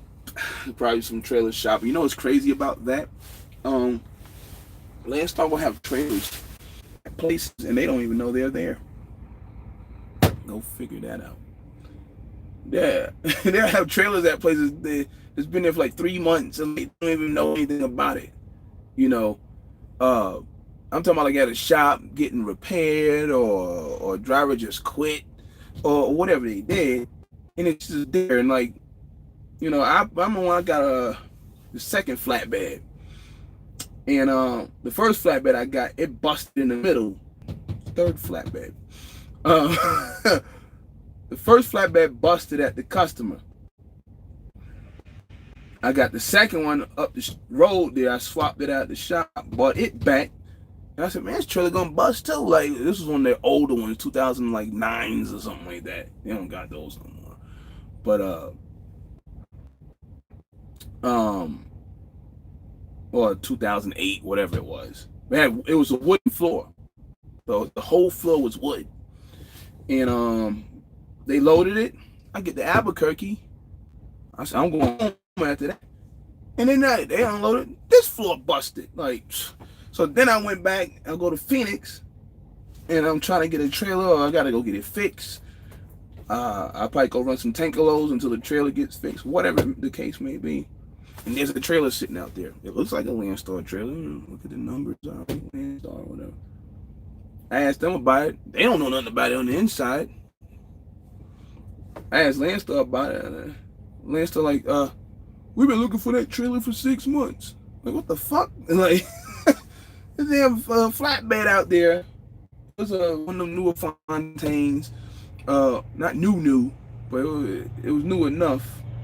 And it's just sitting there. Like, And they really sent it in. The driver dropped it off because he was running the tankers in Arizona, and it had a warranty deal to do with the axles anyway.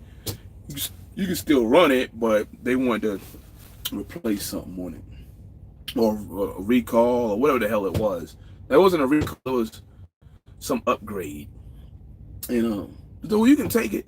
We didn't know that trailer was there, so they assigned me the trailer. They got trailers just sitting in places that, kind of like probably like this one. Yeah, there's a FedEx sitting here. It's been sitting here. I don't know how long it's been here, but they got a note on it talking about they're gonna get it. So who knows? It could be stolen and abandoned. I don't know. A lot of that happens. Whether it's at Landstar, whether it's at JB Hunt. Shoot, I mean, you see JB Hunt trailers in Queens, NYPD, man, stickers on the back of the trailer. Like, yo, what the fuck? I told them, yo, what is y'all doing, man? Like, trailer probably stolen, man. That's probably what you come out here every day putting a sticker on here. 20 million of them. Some of them fell on the ground. Obviously, it's stolen, dude. Y'all not thinking? Like, then finally figured out, and JB Hunt came and got the trailer. Shit got stolen. They just happened to drop it off in the middle of Queens on Atlantic Avenue somewhere.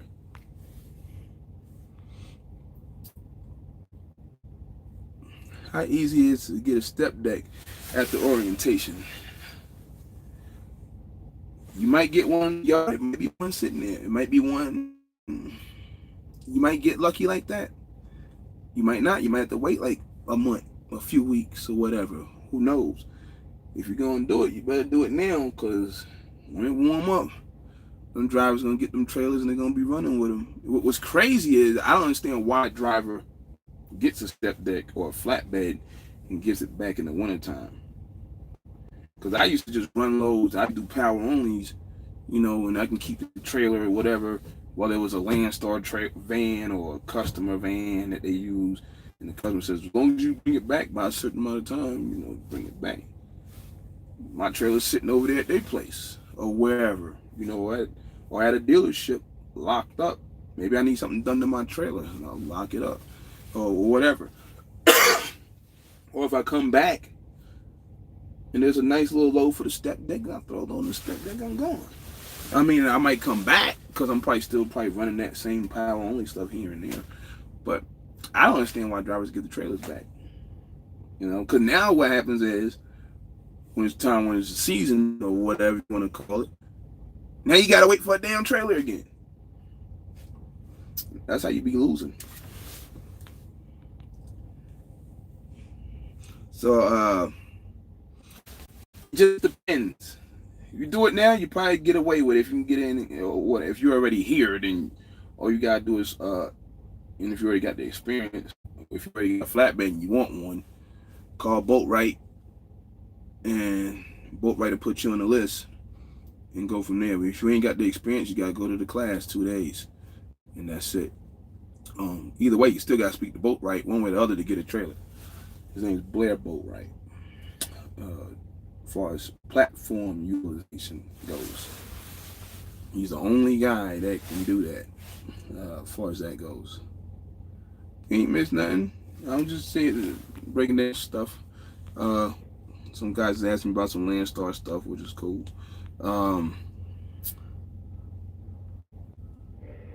You can fail, but never Jerry fail. Those that don't know, a lot of people know, because some people had already asked me on here, and they wanted me to go after a couple of people that's on here, and that's not what I really want to do. Just be going after a certain YouTuber and shit. If I did it on Facebook, I did it on Facebook. But Jerry, and I'm kind of bringing this little B Smooth thing in. When B Smooth was talking about the dude PH, whatever he did on the video, I ain't see it. I ain't heard it. I heard it was deleted. Look at this shit right here. I'm gonna show you something. Do not park your truck. Shit. You see what they do? See that right there? He about to get his truck boxed in. Somebody about to get their truck boxed in or a trailer. Sap Brothers ain't playing. Sap Brothers is not playing. He's gonna put that shit on somebody.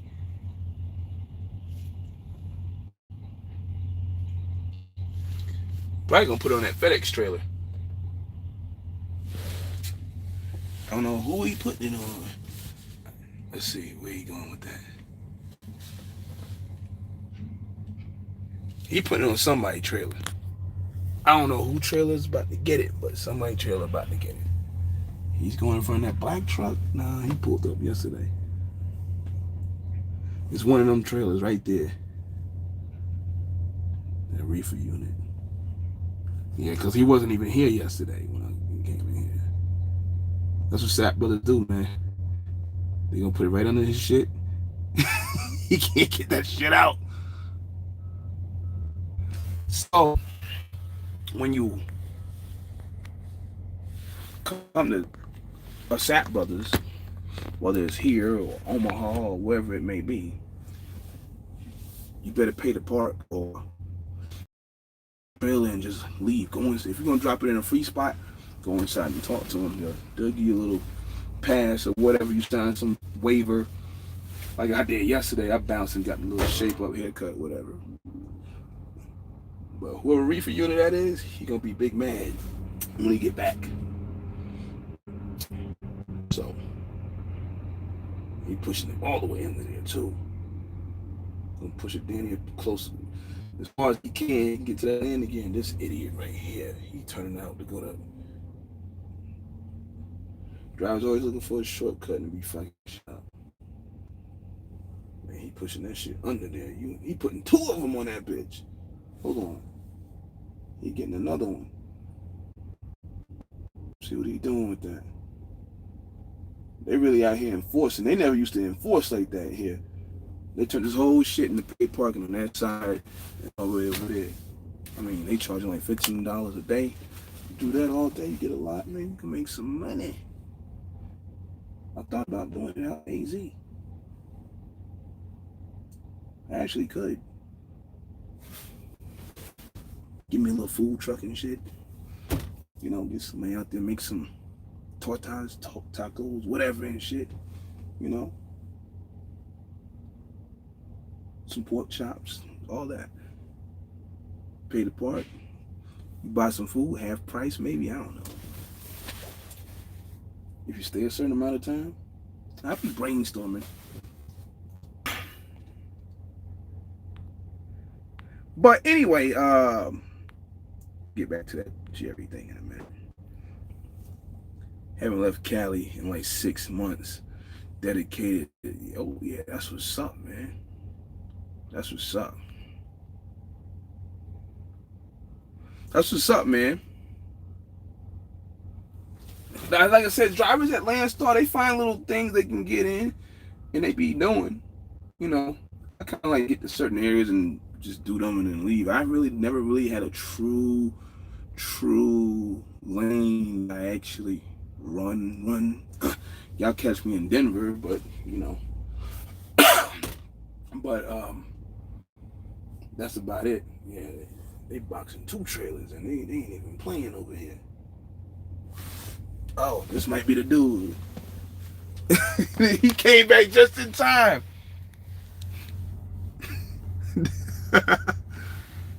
Fucking hey buddy, man. Hey fucking yeah, you thought you was slick. You about to get your trailer boxed in. Caught him at the last second. But yeah, there's drivers, man. They got their little thing they do. Like people say, you gotta find your niche and all that. But wherever you find something somebody else ain't doing, then it's all good, you know. I would like to have a truck run up and down out there, but you know, that probably wouldn't happen. Not at Landstar anyway, because of you know the process and all that mess. So I'm out in Denver, Commerce City. Let's see what he doing. Oh, I thought he was boxing in a, okay.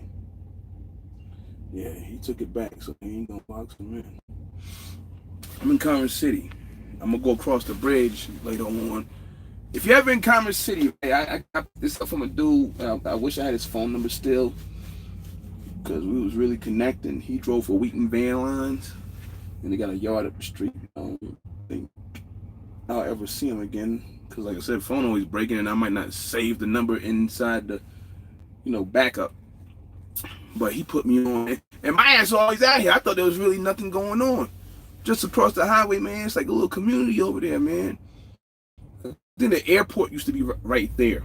They said the airport used to be right there before they built that big joint in the late 90s out there. So the runway went across the interstate, just right over here.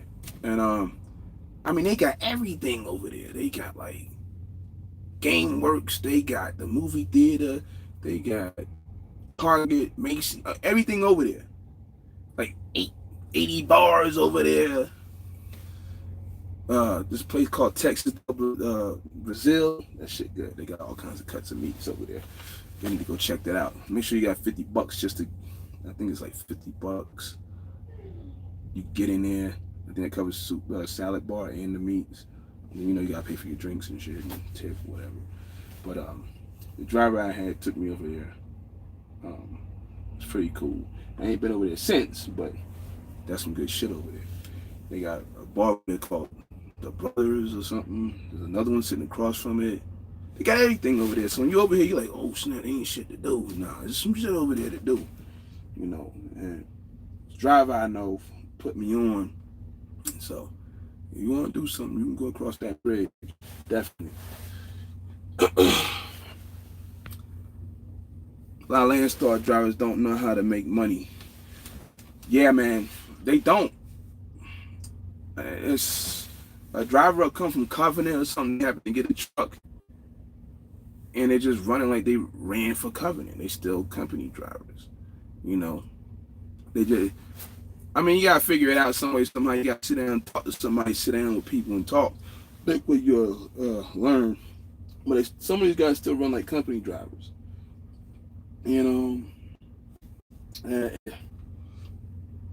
some of them are one-dimensional. Some of them don't want to run anywhere. You'll get a driver say, I live in Montana. I need to get home every weekend. That shit ain't gonna happen. Unless you find some shit somewhere, like you just running that. And I know some stuff opened up ever since that AB5 thing. Had to. I know that girl probably looking for my ass. I don't think I paid for my food earlier. But they know I'll be back.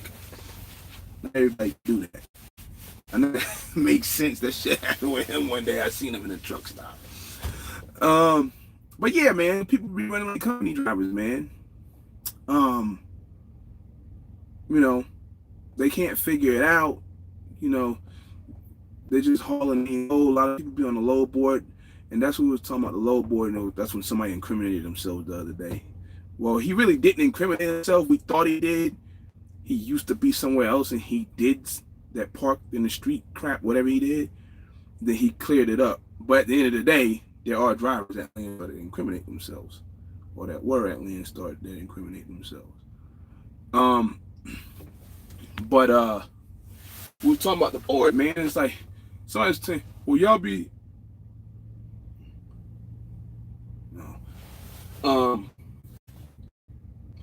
people be complaining about the board and this and that. Listen, man. Me, I'm one of them. I don't like the board. Like I said, I use the board as a last second resort to get a load to get the hell on from somewhere.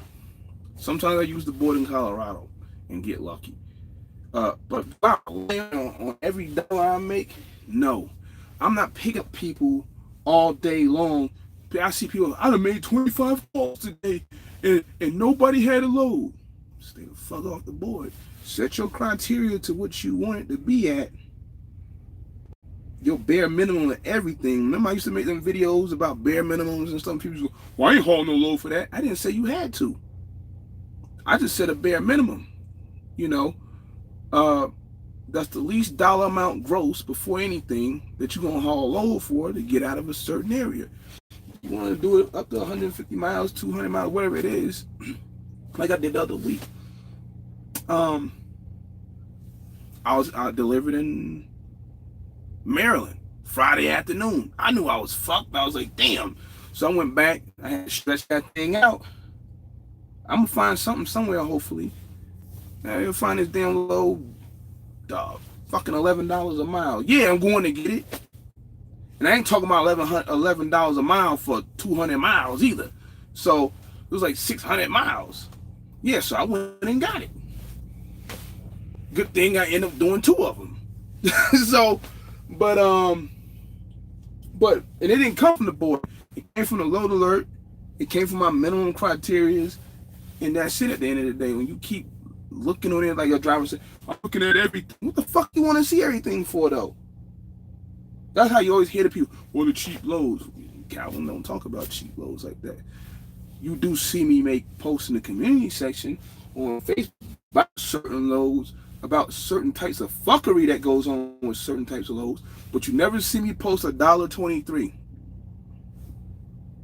Because it's not in my thing. It's not going to happen.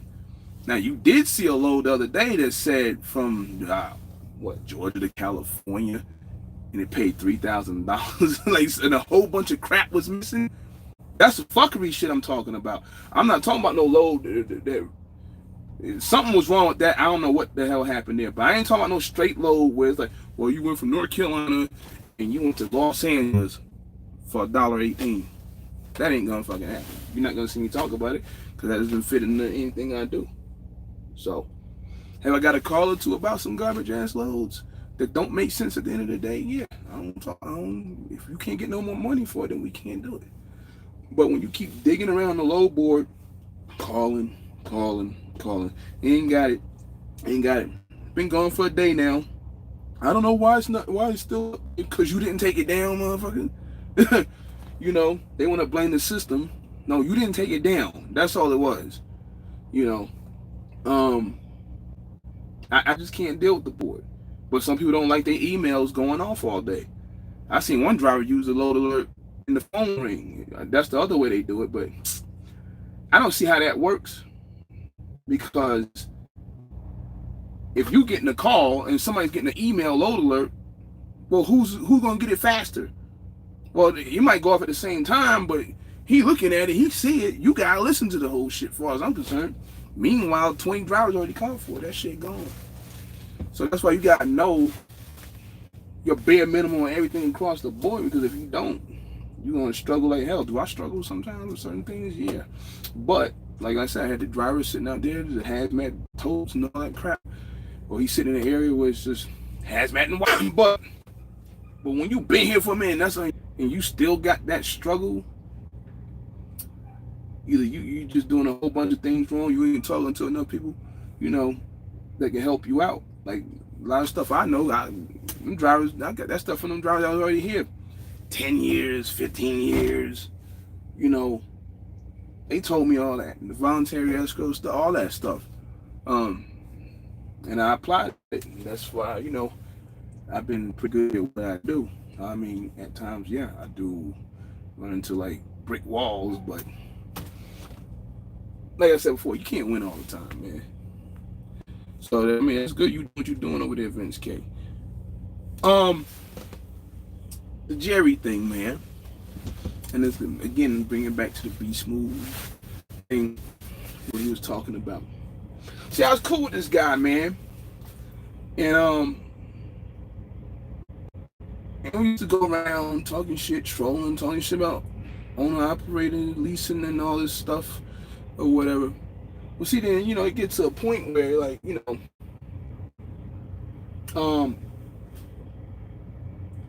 when you can agree to disagree and stuff like that about something. If you did something and I don't agree with it, and I'm letting you know about that, like you hear like OG Ricky be saying it, well, if that's your man, call your man out, right? So that, you know, that's what I did. I call him. I ain't like put him on blast about something, but the motherfucker took it personal and shit. So like dude, I'm just letting you know that's some suspect ass shit. Like what you doing? And then there was some other questionable things that was He has done or said. So it was addressed, and he didn't like it. Like, now you gonna get to the fucking point, I ain't gonna play that shit. You gonna talk about my kids and shit like that because I called you out on some shit that you did or done or something that's very suspect. You gonna talk about my kids, whatever, don't look like me and this and that. My wife is Hispanic, motherfucker. Like, what the fuck you talking about, dude? Just because they ain't fucking black. Like, what the fuck? I mean, if I wasn't even with her, I'd probably be with a black girl. It don't fucking matter to me at the end of the fucking day. But the fucking thing is, when you say stupid, like you saying fucking retarded shit like that, and I'm gonna kill your family. Like, nah, nigga. Like, I called you out about something in your trucking career, and people do this on YouTube. Like, be smooth, you call people on their shit, right? Now I don't really get involved with all that shit, here. But then when you go off the cliff and say some fucking bullshit, like what he did and like what B Smooth's making a claim of, we gotta come get you. That's what it's gonna be. We gonna come get you, because now at the end of the day, I don't know if you fucking for real or what the fuck ever. You're not gonna go there with that type of bullshit, because you asking to get fucked up. And after looking into some things or whatever, I seen why he said what he was saying, because it was something personal with him in his childhood or whatever. And those that seen it, y'all saw it, and that's it, because somebody that knows somebody gonna say something, and it's all gonna come to light. And when you do shit like that, man, like like I said, to a lot of y'all probably seen it, it's like, yo, motherfuckers like this, but motherfucker crossed the fucking line on some shit. Not just with me, not with Chad or whoever, Brandon and whoever else, and a couple people in here. Nah, he got out of pocket. We had to put him back in the pocket, in his own. We had to put him back in place. So and that's why you don't see him no more. Like, nah, you ain't gonna be doing that. And I mean, he stayed at like 30 minutes from me type shit. Like, he literally had me like ready to hop in the car and like just, But I'm not gonna play that dumb shit, Tomorrow you gonna kill somebody, family, over what? Because you fucking because you taking people trucks, blowing them up type shit, tearing them up and shit, taking com checks from people, telling you need a turbo still in the com check, quitting, tearing people trucks down. Yeah, shit like that was going on. I got people from Chicago to fucking Missouri, fucking goddamn California. The own truck companies done drop the info, so it all added up, But when you bring people family and kids and you done fucked up. I don't care who you is. You better just take your fucking L with whatever the beef is. Even like what OG Ricky said, but if you got a problem with me, you got a problem with me. And you don't bring nobody else in that shit. At the end of the day. I'm not bringing nobody else in that shit. Nobody in your house. I'm not gonna talk about your fucking kid, and your girlfriend, and nothing. No, I'm talking about you. You and you only. If you fucking cross that fucking line, then you're gonna have another fucking problem on your fucking hands. And that's it. So yeah, but being that he brought his name up, and it kind of like tied in with that. But failing like this, don't fail like that.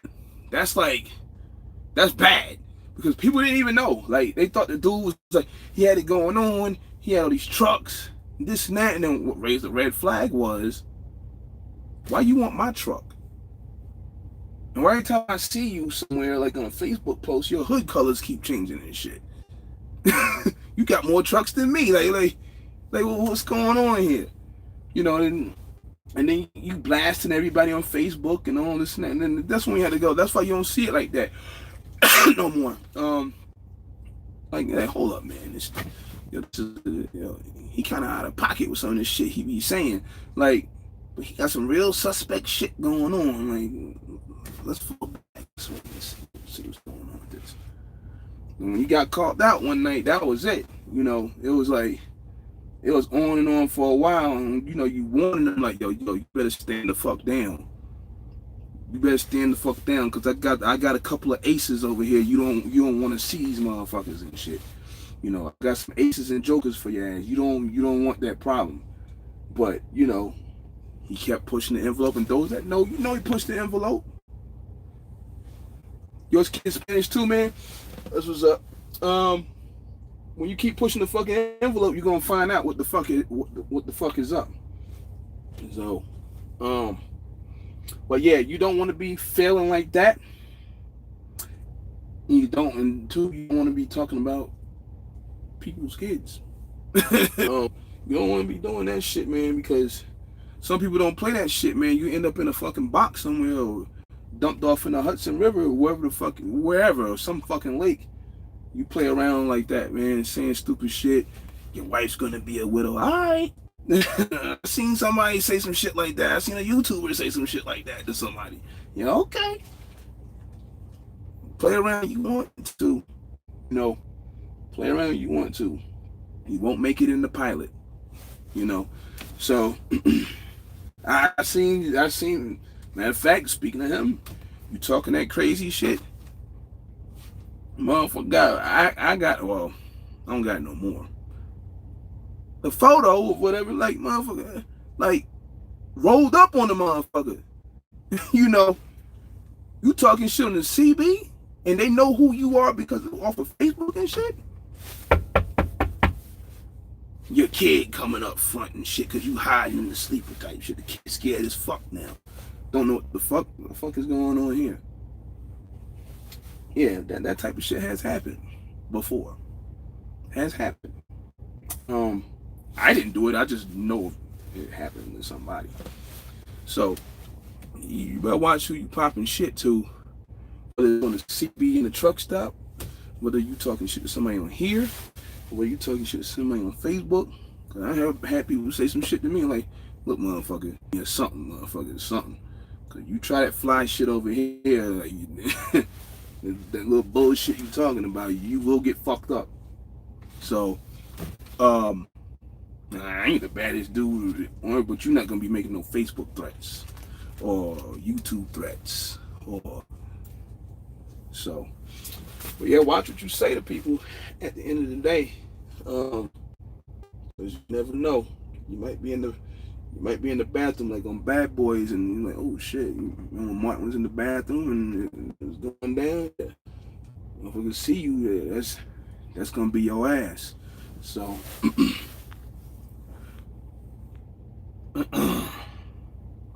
But yeah, man, it's a little 2-hour joint, man. If you ain't talking nothing else, I want to talk about nothing else. I appreciate the 20-something, whatever it was that was in the building, people rotating in and out. Answer a couple of Landstar questions. We talked about the reefer units. But yeah, again, man, non-trailers aren't coming here. Just it ain't gonna happen. So that will not happen. We have other ideas, other plans. I will have to go back out there to deal with the trailers because I'm gonna have somebody. Me and somebody already had a conversation the other day. I'm gonna have him get the trailer, and he wants to do a test anyway, real quick, before he go buy his own. So I'm gonna have him load out. Once I get back over here and do whatever, I'll let him know. I have to get the 07 to where they switching the door. To it's gonna be a smooth door, quilted door. I believe it's already I think it's a smooth door. But like I said, man, once it pulls the temp down and do what it do, we good. So he said it'll be on, and he'll let me know whether either I fly there, catch one of those Spirit Airlines, which I don't want to do, or Frontier, and then I'll just come out there and make sure we good with it, and then the rest is history. You see them both at the same time. I do got a video of me in there with dropping down to negative 23, and somebody's like, "How the hell did you go in there with negative 23?" And I didn't literally stand in there at negative 23, man. Nah, I did let that thing air out, so I ain't stupid. but but that's the story with the reefer units. That's what we doing, and we talked about that damn scam. Watch out for the scams. With these trucks, whether they selling them or whatever they want to do, lease them to you, all kinds of shit, man. Because people will do anything to make a buck off of you at the end of the day. And the only person that will be sitting there looking stupid at the end will be you yourself. So, and don't incriminate yourself at Landstar or anywhere. If you do that could be your ass at the end of the day. Because you got people already like on here. They will call your company and tell on you and shit. And we do got people on here that be making up shit and they ain't called nobody. Just be saying shit to be saying shit to make it look like somebody fucking called in on them. But we've seen a lot of that.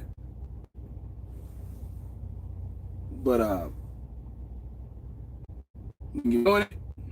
Just make sure you don't get in trouble while you're doing it. Don't be camera down, showing the speedometer and shit, or taking a photo of you doing like whatever the dash can do, posting on Facebook and all that retarded shit. That's dumb shit, man. Have I did dumb shit like that before? Yeah, but it took one person, man. One of my people from New York, he don't even drive trucks. He said, I forgot what he said, and I never did it again. So, I just let my truck run wide open and see what it do on some road somewhere nobody was around. And he told me, I think he said you need to slow that shit down or some shit. And he older than me, so he don't drive trucks or nothing. But he's somebody I'll duck to and shit. But and I say this, I'm telling y'all, don't do the dumb shit, man, because now whatever, taking photos, sending them in and shit, it could be bullshit, and you probably really did do something, So just don't put at the end of the day. You had me wondering, y'all New York folks crazy like that. Crazy about what?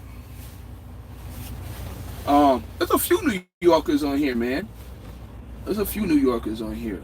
I don't run around, what's funny about New Yorkers, man? We all don't do it, but I just never understood why when one of us moves somewhere, I haven't seen it in the Carolinas. I know you've seen it. Anywhere. We the only motherfuckers that's gotta, if we can own a car and shit. Oh yeah, you was the one that was saying that shit. Nah, I ain't fucking, I ain't stupid, man. I ain't going in there like that. It's cold in New York and shit, I think make sure this dude don't pull up on me and take my hood off. He got a 48 footer, he'll get out of here. Ooh, he cutting it close on this boy right here. He might be in a fucked up situation. Maybe I'll just crank my truck up and just back up. Fuck is my keys? I gotta let this man out. Speaking of letting somebody out, I had this motherfucker the other day box me in Iowa in an abandoned parking lot. I wanted to punch him in his damn face, man. Ooh, I don't think he gonna make that. He got it. Spread axle flatbed. Look at your boy right here. He almost got it. I was gonna move out this shit. Cause I can't back up. I'm disconnected. I'm like partially from under the trailer, but under it. I used to haul that stuff there out of Cali. Maybe he's already in the spot. I mean, damn, dude. Hold on, let me be right back. Let me do this.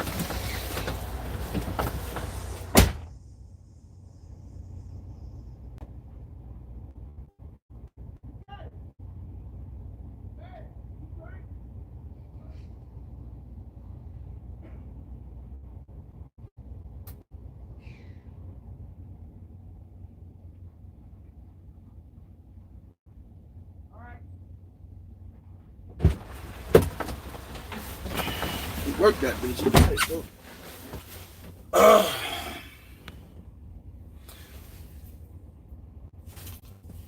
Yeah, 23 degrees, man. I ain't stupid like that, man.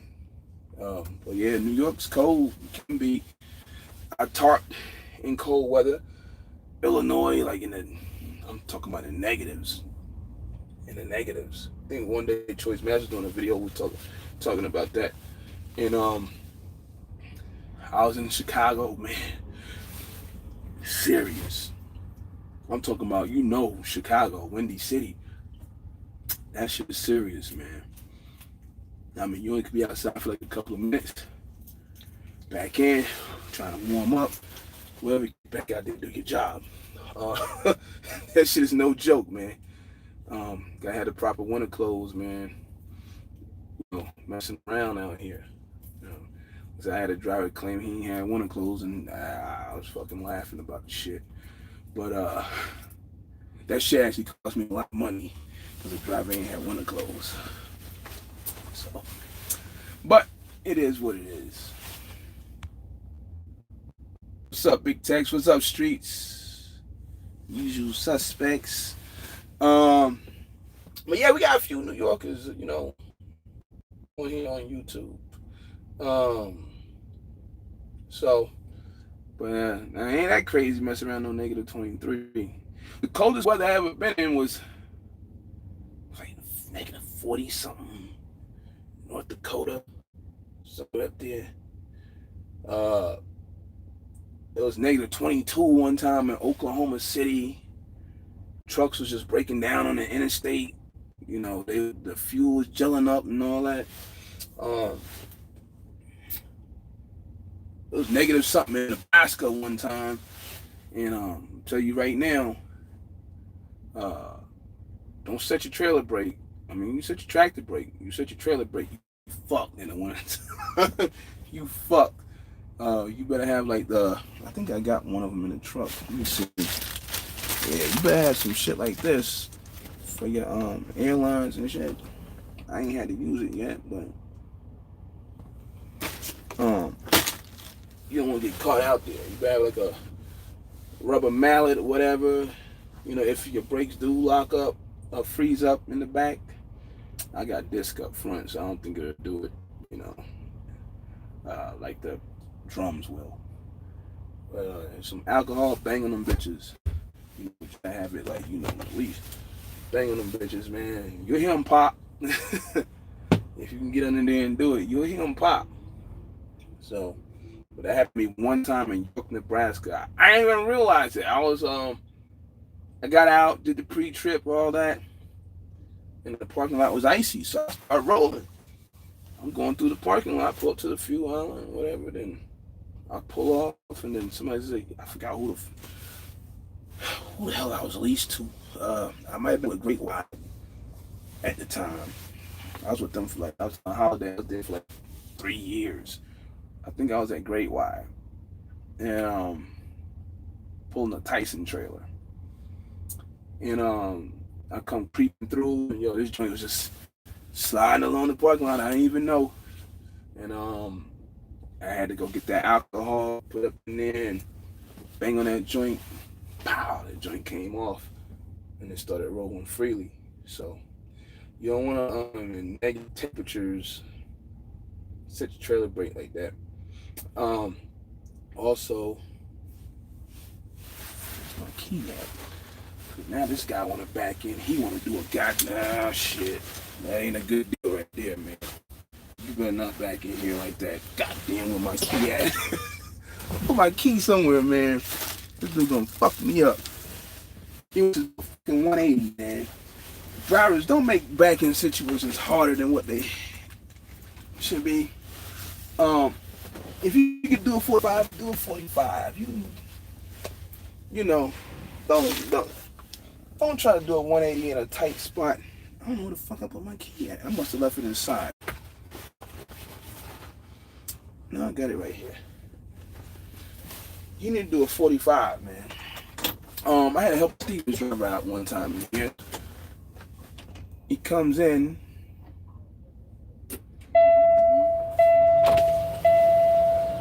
You might want to do a 45, man. What is that? You might want to do a 45. Yeah, I think I can do it. If you can. This is all you got. This is all you got to do, man. That's all you gotta do. Look. Back up. Coming straight? Nah. This is how I'm going to tell you how to do this. Back up. Okay. You want this space right here? Yep. You count that truck right there. The next truck sitting next to it. On your shoulder right here. You cut that shit out. The fucking trailer be already in the hole. Say that again? Listen, man. Back up, right? Okay. When you pull up, you see a truck right here? Second one? No, you see this one. Okay. Count one truck. Okay. And half of the next truck. The truck be half of the next truck. Okay. And you cut it out, the trailer be right here in the hole. Watch, you'll be in. Watch, you'll be in there too. That's what real trainers do. Well, I ain't a trainer no more. But I did that with Steven driver. He was like, what the fuck? He was like, he a lease purchase guy. He's like, what the fuck? They never taught me that shit. I was like, so I be clowning around and shit, you know, making fun of shit. But I do help people. I used to make students, when they had a problem backing up, I tell them this right here. I say, all right, you got a problem backing up. Let me see your sneakers, man. Take their sneakers and put them out there on each side of the what you call it, back it in. They be all over the place. So you won't be all over the place after this shit right here. See, let me see what he's doing. See if he's gonna do that. Yeah, he got plenty of space. I'm gonna show you now. See, got all that space. He can work that just like I told him. But if he make it hard for himself, you know, we're here going to literally do like a damn 180.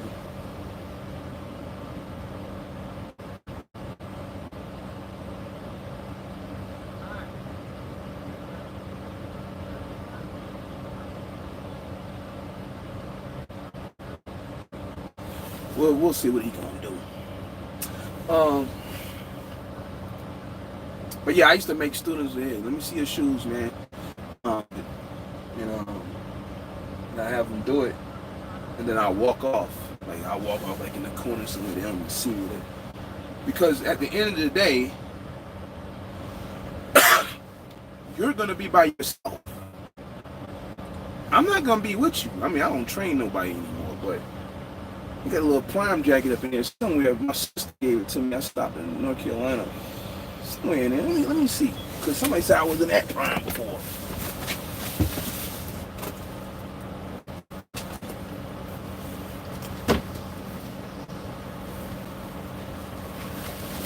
Yeah, I got the ancient shit. Yeah, I got the ATA, all that shit on there.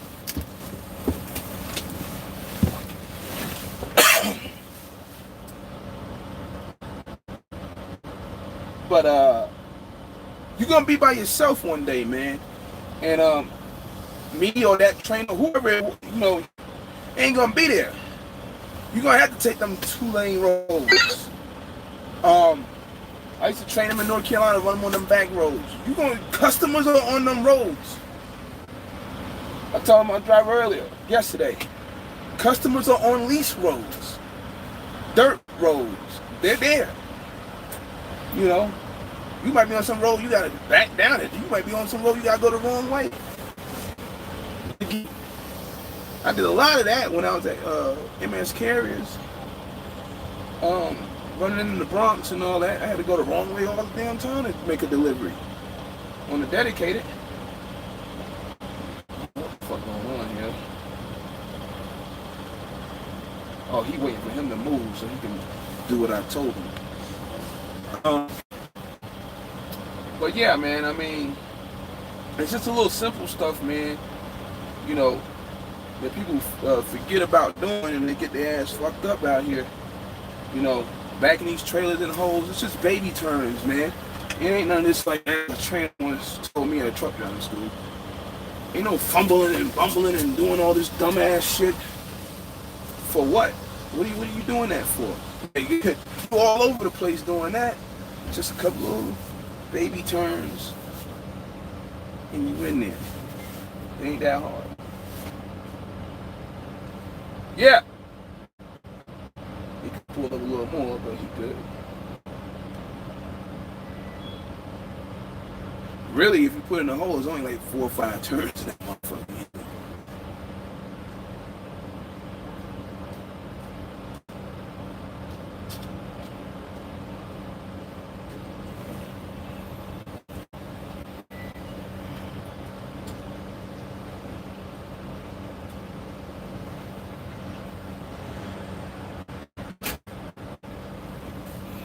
He's doing a little too much right now, but he'll get it.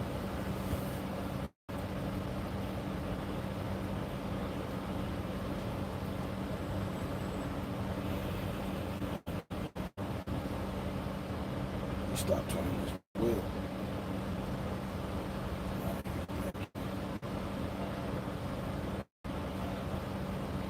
Stop turning this fucking wheel, but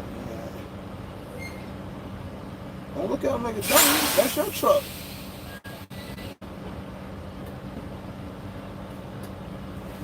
You got him? No? Not gonna help him?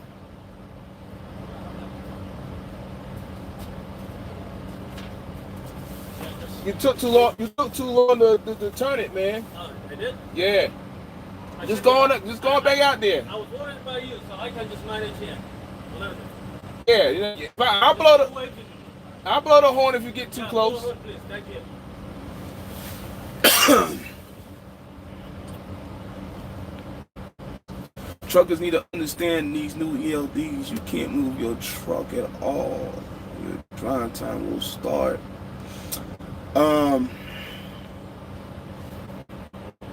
Learn how to back besides doing a 180.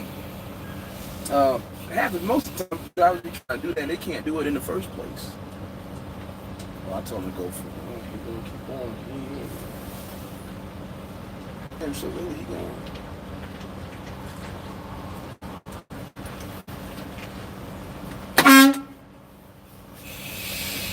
If he waited too long to turn the first time, you already had it in the first shot. Tell him keep going.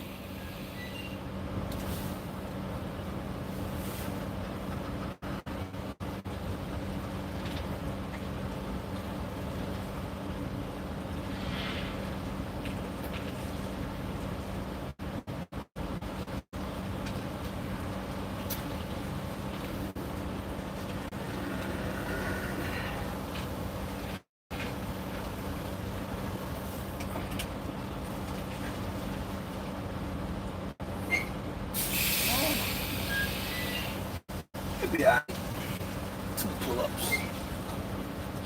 You didn't do no pull-ups if you did it, the way I told you the first time. But it's all good. You got somebody spotting him back there. He got it now.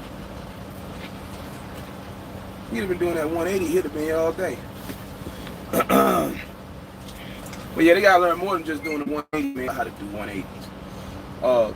They just do them. They try to do them anyway, and they get frustrated, and then they roll off. I mean, is there a day where I come into a place and just and pull off? Yeah, but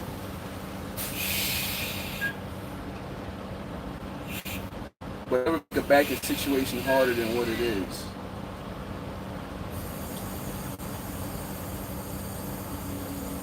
His problem right now is he's gonna do like 3 pull-ups, but or whatever. But his problem is he waited too late to turn, and got it now. I mean, you just gotta like do a couple of extra pull-ups, but it is what it is.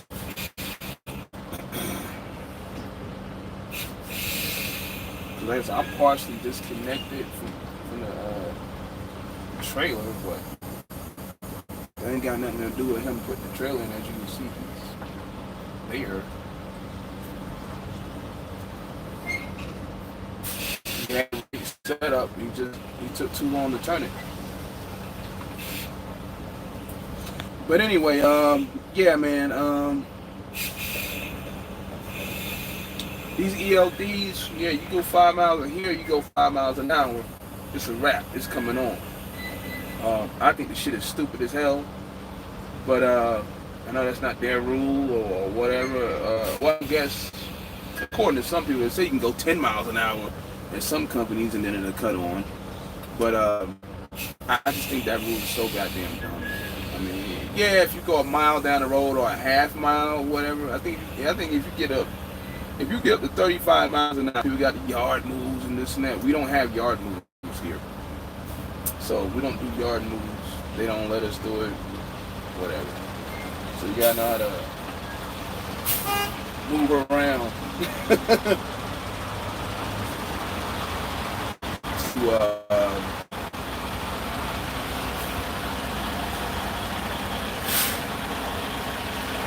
In order for your clock not to turn on.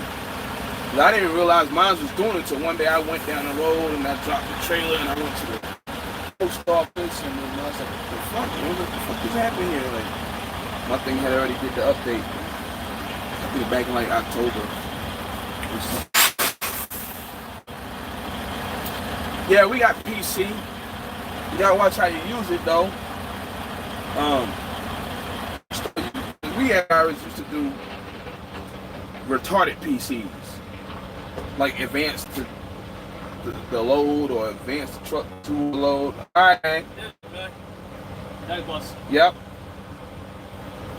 And driving 150 miles to go get a load and stupid shit like that. And now that the PC, the way it's done in the system, the way it's updated, it used to be you hit PC, you go down the road, you stop, then all of a sudden it like just goes off duty. You know, it is an off duty activity, whatever you're doing, as long as you ain't got a load. But now you know you can PC the places under a load if custom takes too long or some shit like that. But you can't go so far though. But now that PC is here on our system with this internet, I know some drivers got that keep it trucking or whatever. But on this one, you press PC. Let's say I press PC right now. This is what's dumb. This is the dumb shit right here. And I say, fuck it, man. I ain't gonna do nothing right now. I go inside and chill. Right? Then I come back 3 hours later or something, or whatever. This joint gonna say you already out of person, because they only give you 2 hours, which is stupid. But you're out of personal conveyance time. Then it's gonna kick your ass in the drive if you're actually moving around. If you're actually moving around and you run out of PC time that Landstar allows you, it's gonna put your ass on the drive line. So you only could use the 2 hour PC once in a 24-hour period, or once in a 24-hour clock. So if it flips off to the next day, I guess you can kind of like use it. But yeah, if you're sitting there and you're not doing anything, like right now, I'll hit it. You have 8 hours and 0 minutes of remaining drive time. I'll turn the truck off.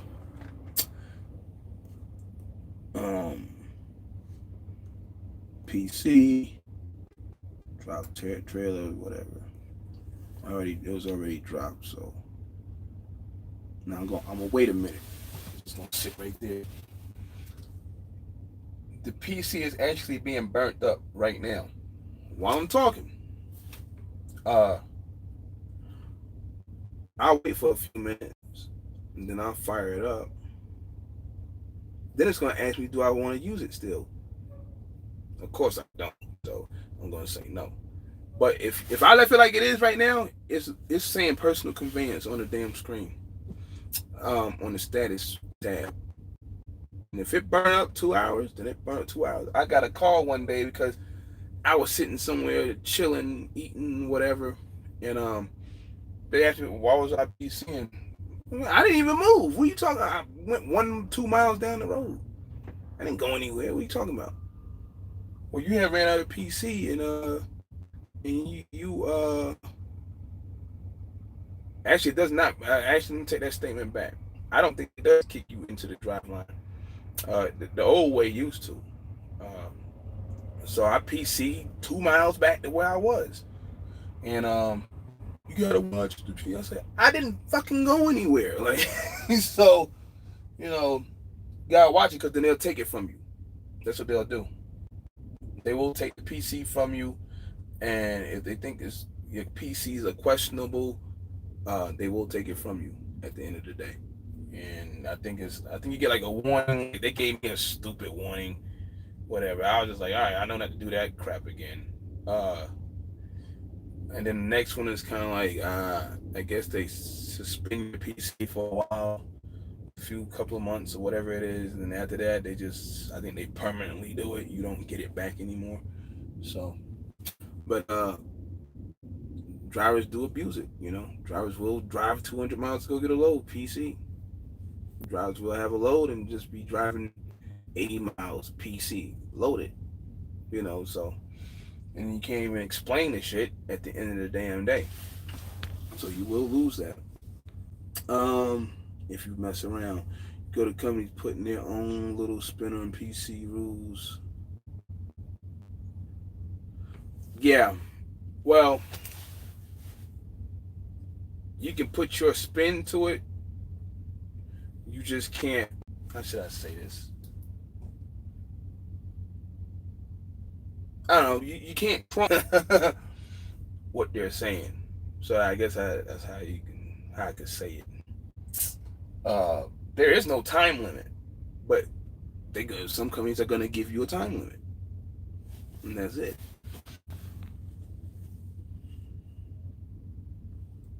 I use mine to go to the gym, lift weights.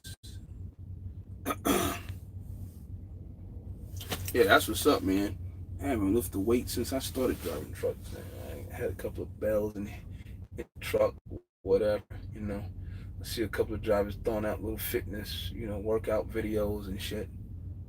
I hope they keep it up, though, Don't stop like 10 years from now or 5-6 years from now or whatever, I mean, I used to play ball and shit all the time, man. And then I guess around 2005, I don't even ball. I don't do none of that. But gotta stay active, man. It's not like I'm a tubby or something walking around, but gotta stay active, man. Cause you sitting behind it like this all the time or whatever, and you don't get out and do nothing, that circulation get cut off on you, man. Cause you problems down the road. Oh, you do bodybuilding, you on some other shit, man. I know a couple of cats that used to do that. Maybe one or two of them still do it. Especially when I lived up in New York. But yeah, I mean, you just gotta, gotta stay active. Gotta stay active. You don't stay active. I see some drivers. I don't even know how they pass the DOT physical. How is that possible? I don't know. Somebody sent me a video the other day of a dude. I mean, like, he was already gassed, and he was walking to just closing the door.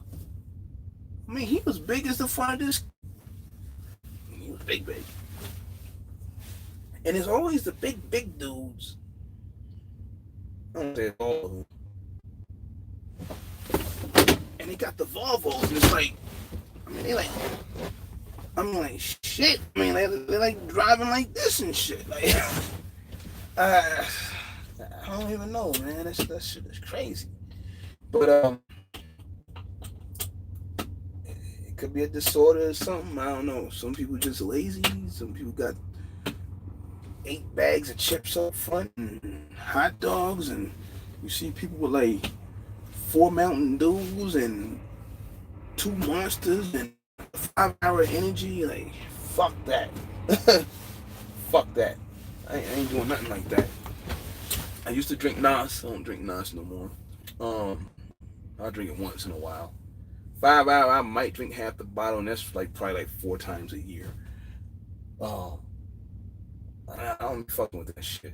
It took me one time. I popped the Yellow Jacket when it was popular. I popped the Yellow Jacket one time, man. It was in a pack, and I was supposed to went to Florida or something. I wasn't even trying to get to Florida. I was trying to go to the house. Let me try these things, dude. Man, I said never again. I was sitting at the house like a crackhead. Like, shit was like wide open. I think I was crying. I wanted to go to sleep, man. Like, don't fuck around with that shit, man. I don't even fuck around like that, man, because you never know. So, but yeah, I see some of y'all, man, doing a little workouts and shit, and going to the gym. I see people on Facebook talking about it. The truck stops finally did come around. Like TA start putting little workout centers or little whatever in their truck stops. So they put Taco Bell and Subway and all that shit in there. Say take your ass to the gym. No excuse in the day. Yeah, never get that. I don't know, man. I don't know. Somebody probably would say, "What's the trucker look?" I don't know. But yeah, I mean, just try to keep yourself up. At the end of the day, man. I know sometimes I look like Abraham Lincoln out here, but I don't be. I don't look ran down. I don't be looking ran down. Because you see some of these videos sometimes, some of you can like, motherfucker ran. He what the fuck going on, but he look stressed like a motherfucker and shit on there. But I mean, it's stress out here and all that, but there's some shit just like, can't call it. 2 hours and 52 minutes. A little 3-hour run. People in and out. But yeah, man.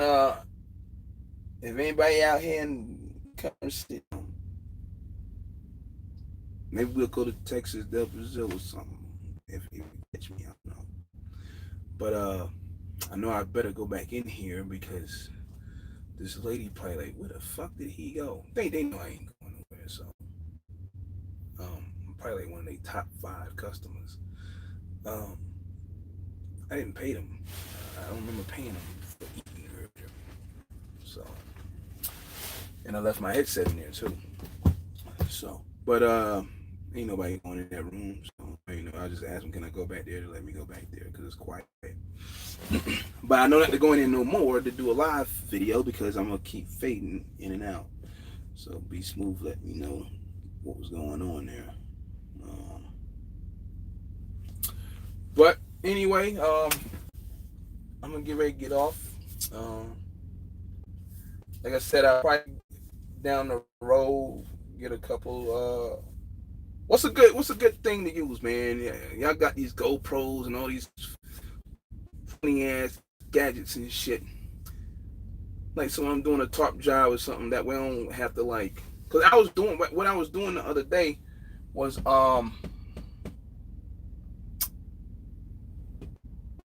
I had the camera set a certain way and the shit broke. So I wanted to show y'all how I be running the particular loads. Cause I had to load that thing on that trailer on there. I had to back that trailer on there, and I want to show you how secure it because some of these things don't have any tie down points. So you got to get creative and figure out what you're gonna do, how you gonna do it, and is that part or whatever strong enough to hold that kind of force on pulling back on the chain and stuff like that. Um, because some of these chassis and things like that, there ain't nowhere for you to tie it down. You gotta get creative. So I had it set up where it was pulling forward, pulling backwards, up front, pulling forward, pulling backwards, you know, in the back. And I'm going to show y'all how I was putting it on, making sure it was lined up and everything. And then the damn camera broke. So I guess I need like one of them little GoPro things or whatever the fuck y'all be using and shit. I don't want no drones, none of that shit. Well, they had a fucking drone out here the other day. I don't know what the fuck that noise was. Shit was buzzing and shit. What the fuck is that noise and shit? I think the fucking dude standing with a remote control using the crane and shit. And then the fucking drone is like right here type shit. I'm like, the fuck? Shit, the feds down here or something? What the fuck is going on? Or you got an iPhone? I was like, nah. So I can iPhone the footage and everything, you know, put it in your shit. I'm like, oh, so you got the fucking drone. This fucking got the drone flying around and shit. But I know I probably won't get one of them.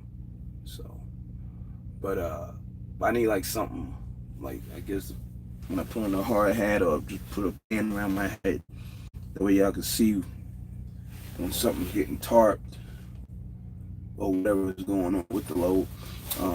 Because sometimes I don't like holding the phone or whatever. I'm glad I got this phone back. Somebody calling me right now. I'll call him back. You know, you got drivers that I don't like monkeying around with drivers.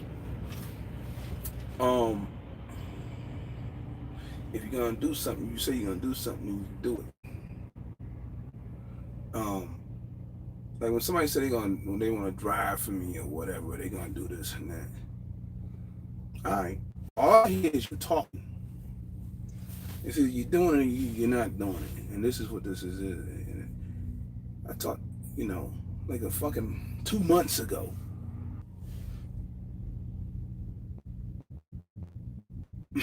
Become a company driver. Now they calling you. They be calling all of a sudden. Like, look. The opportunity was there. I don't be playing around. You want to play around, then you go play around somewhere else. I ain't got time to be playing around. So, you sitting on the fence. Keep sitting on the fence because guess what? The truck won't be filled at the end of the day. I'm not gonna wait for you 2 months and 3 months and all that shit. That shit's just not gonna happen. You know. But let me see. I want to go local. Need a break from OTR. Become a company driver. Yeah, right. You ain't gonna no company driver. You gonna do what? You gonna call FedEx, UPS, one of the motherfuckers, something like that. Shit, you can take your truck and run low. You live in Florida, don't you? So you can find that one local joint, man, where you make money and didn't go for it. You know, really. I had found a joint one time. They wanted an owner operator to do it. It was for a construction company, and that shit went by so damn fast. I guess the last person that, you know, you had to have your own tags or whatever, which I did at that time.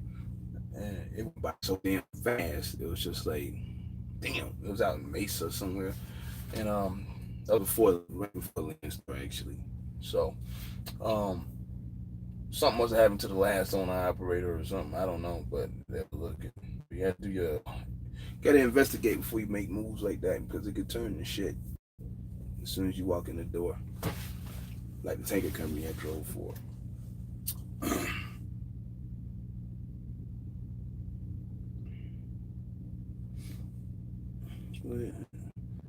Probably get. Yeah, man. You know, I'll probably get fired as a company.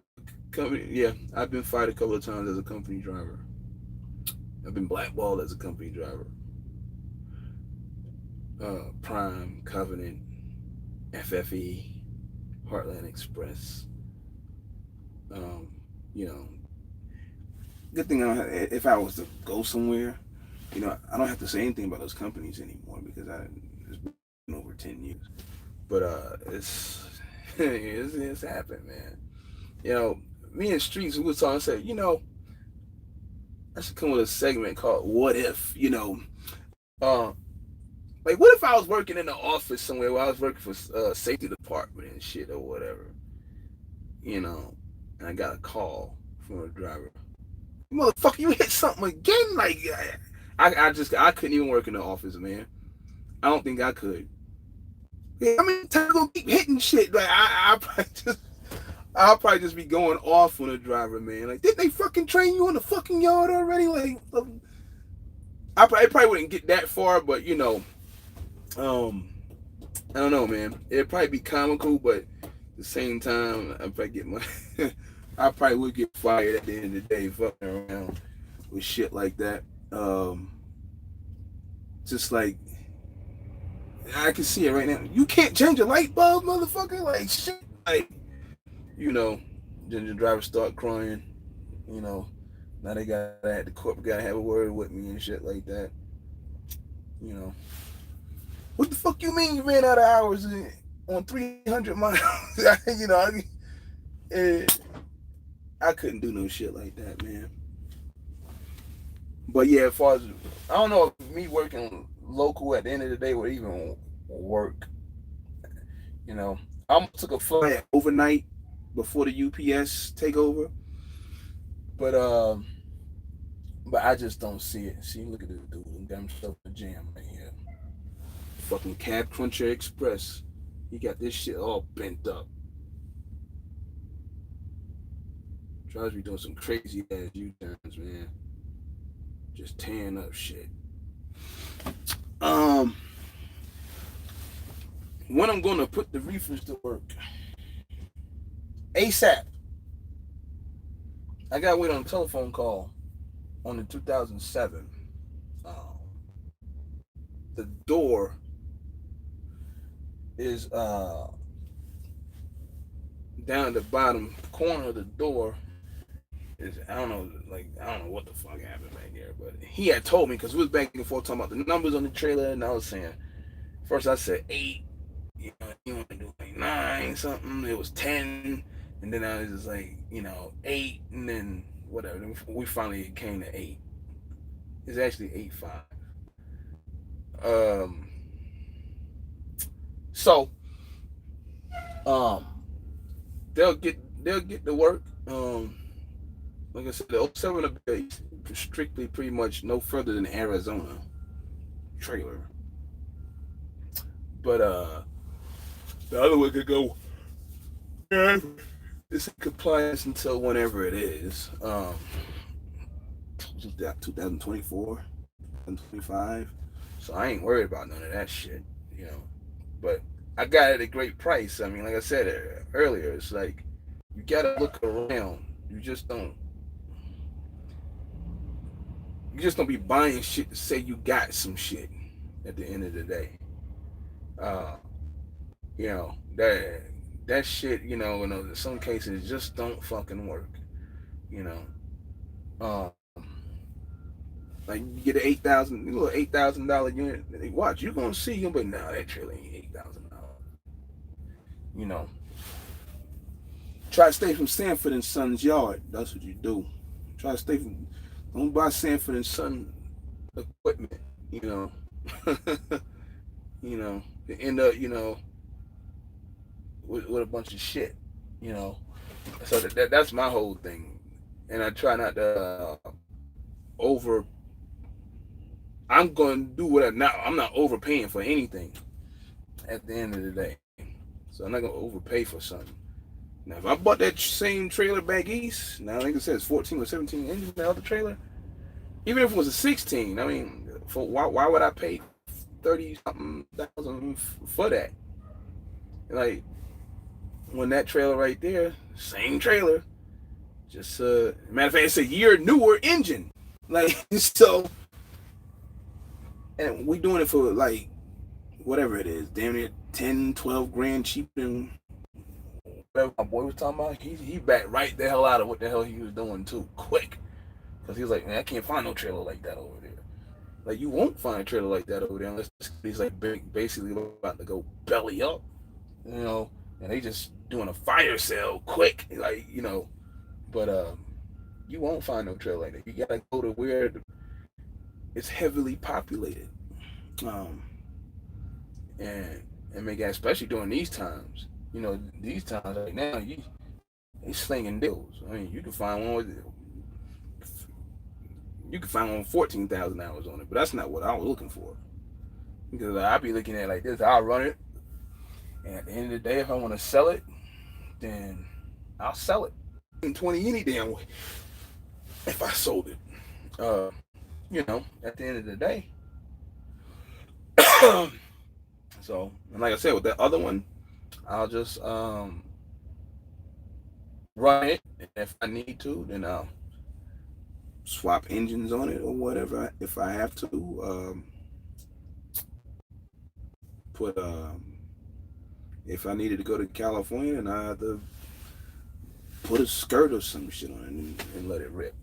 So won't pretty much at the end of the day it won't cost that much. Just don't do shit to be doing shit and then then look crazy at the end. Yeah, I had a little issue with dealing with one of these trucks, but at the end of the day, I got him, so I better make him work.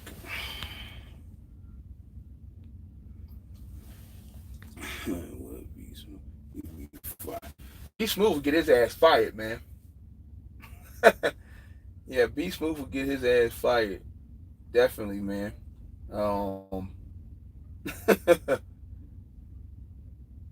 I can see him right now. What you talking about, crybaby? You just a crybaby. Always crying. You know that's exactly what he'll be doing. Oh man. But yo, I keep saying I'm gonna get the fuck off, and every get the fuck off. That shit go up to like 18 people or something like that. Galloway, if you still there, I'm gonna holler at you. Cause I gotta ask you a question about something. And other than that, that's pretty much it. I appreciate y'all for stepping in here, chilling out. If I kept you rolling down the road, that's a good thing. Other than that, like I said earlier, don't incriminate yourself. Cause you're like an idiot at the end of the day.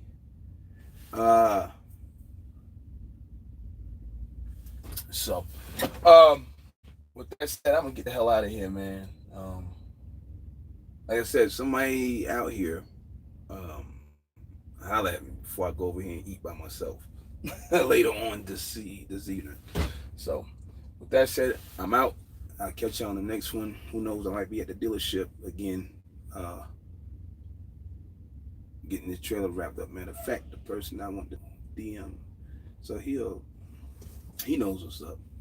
So, but anyway, we out of here. I'll let y'all.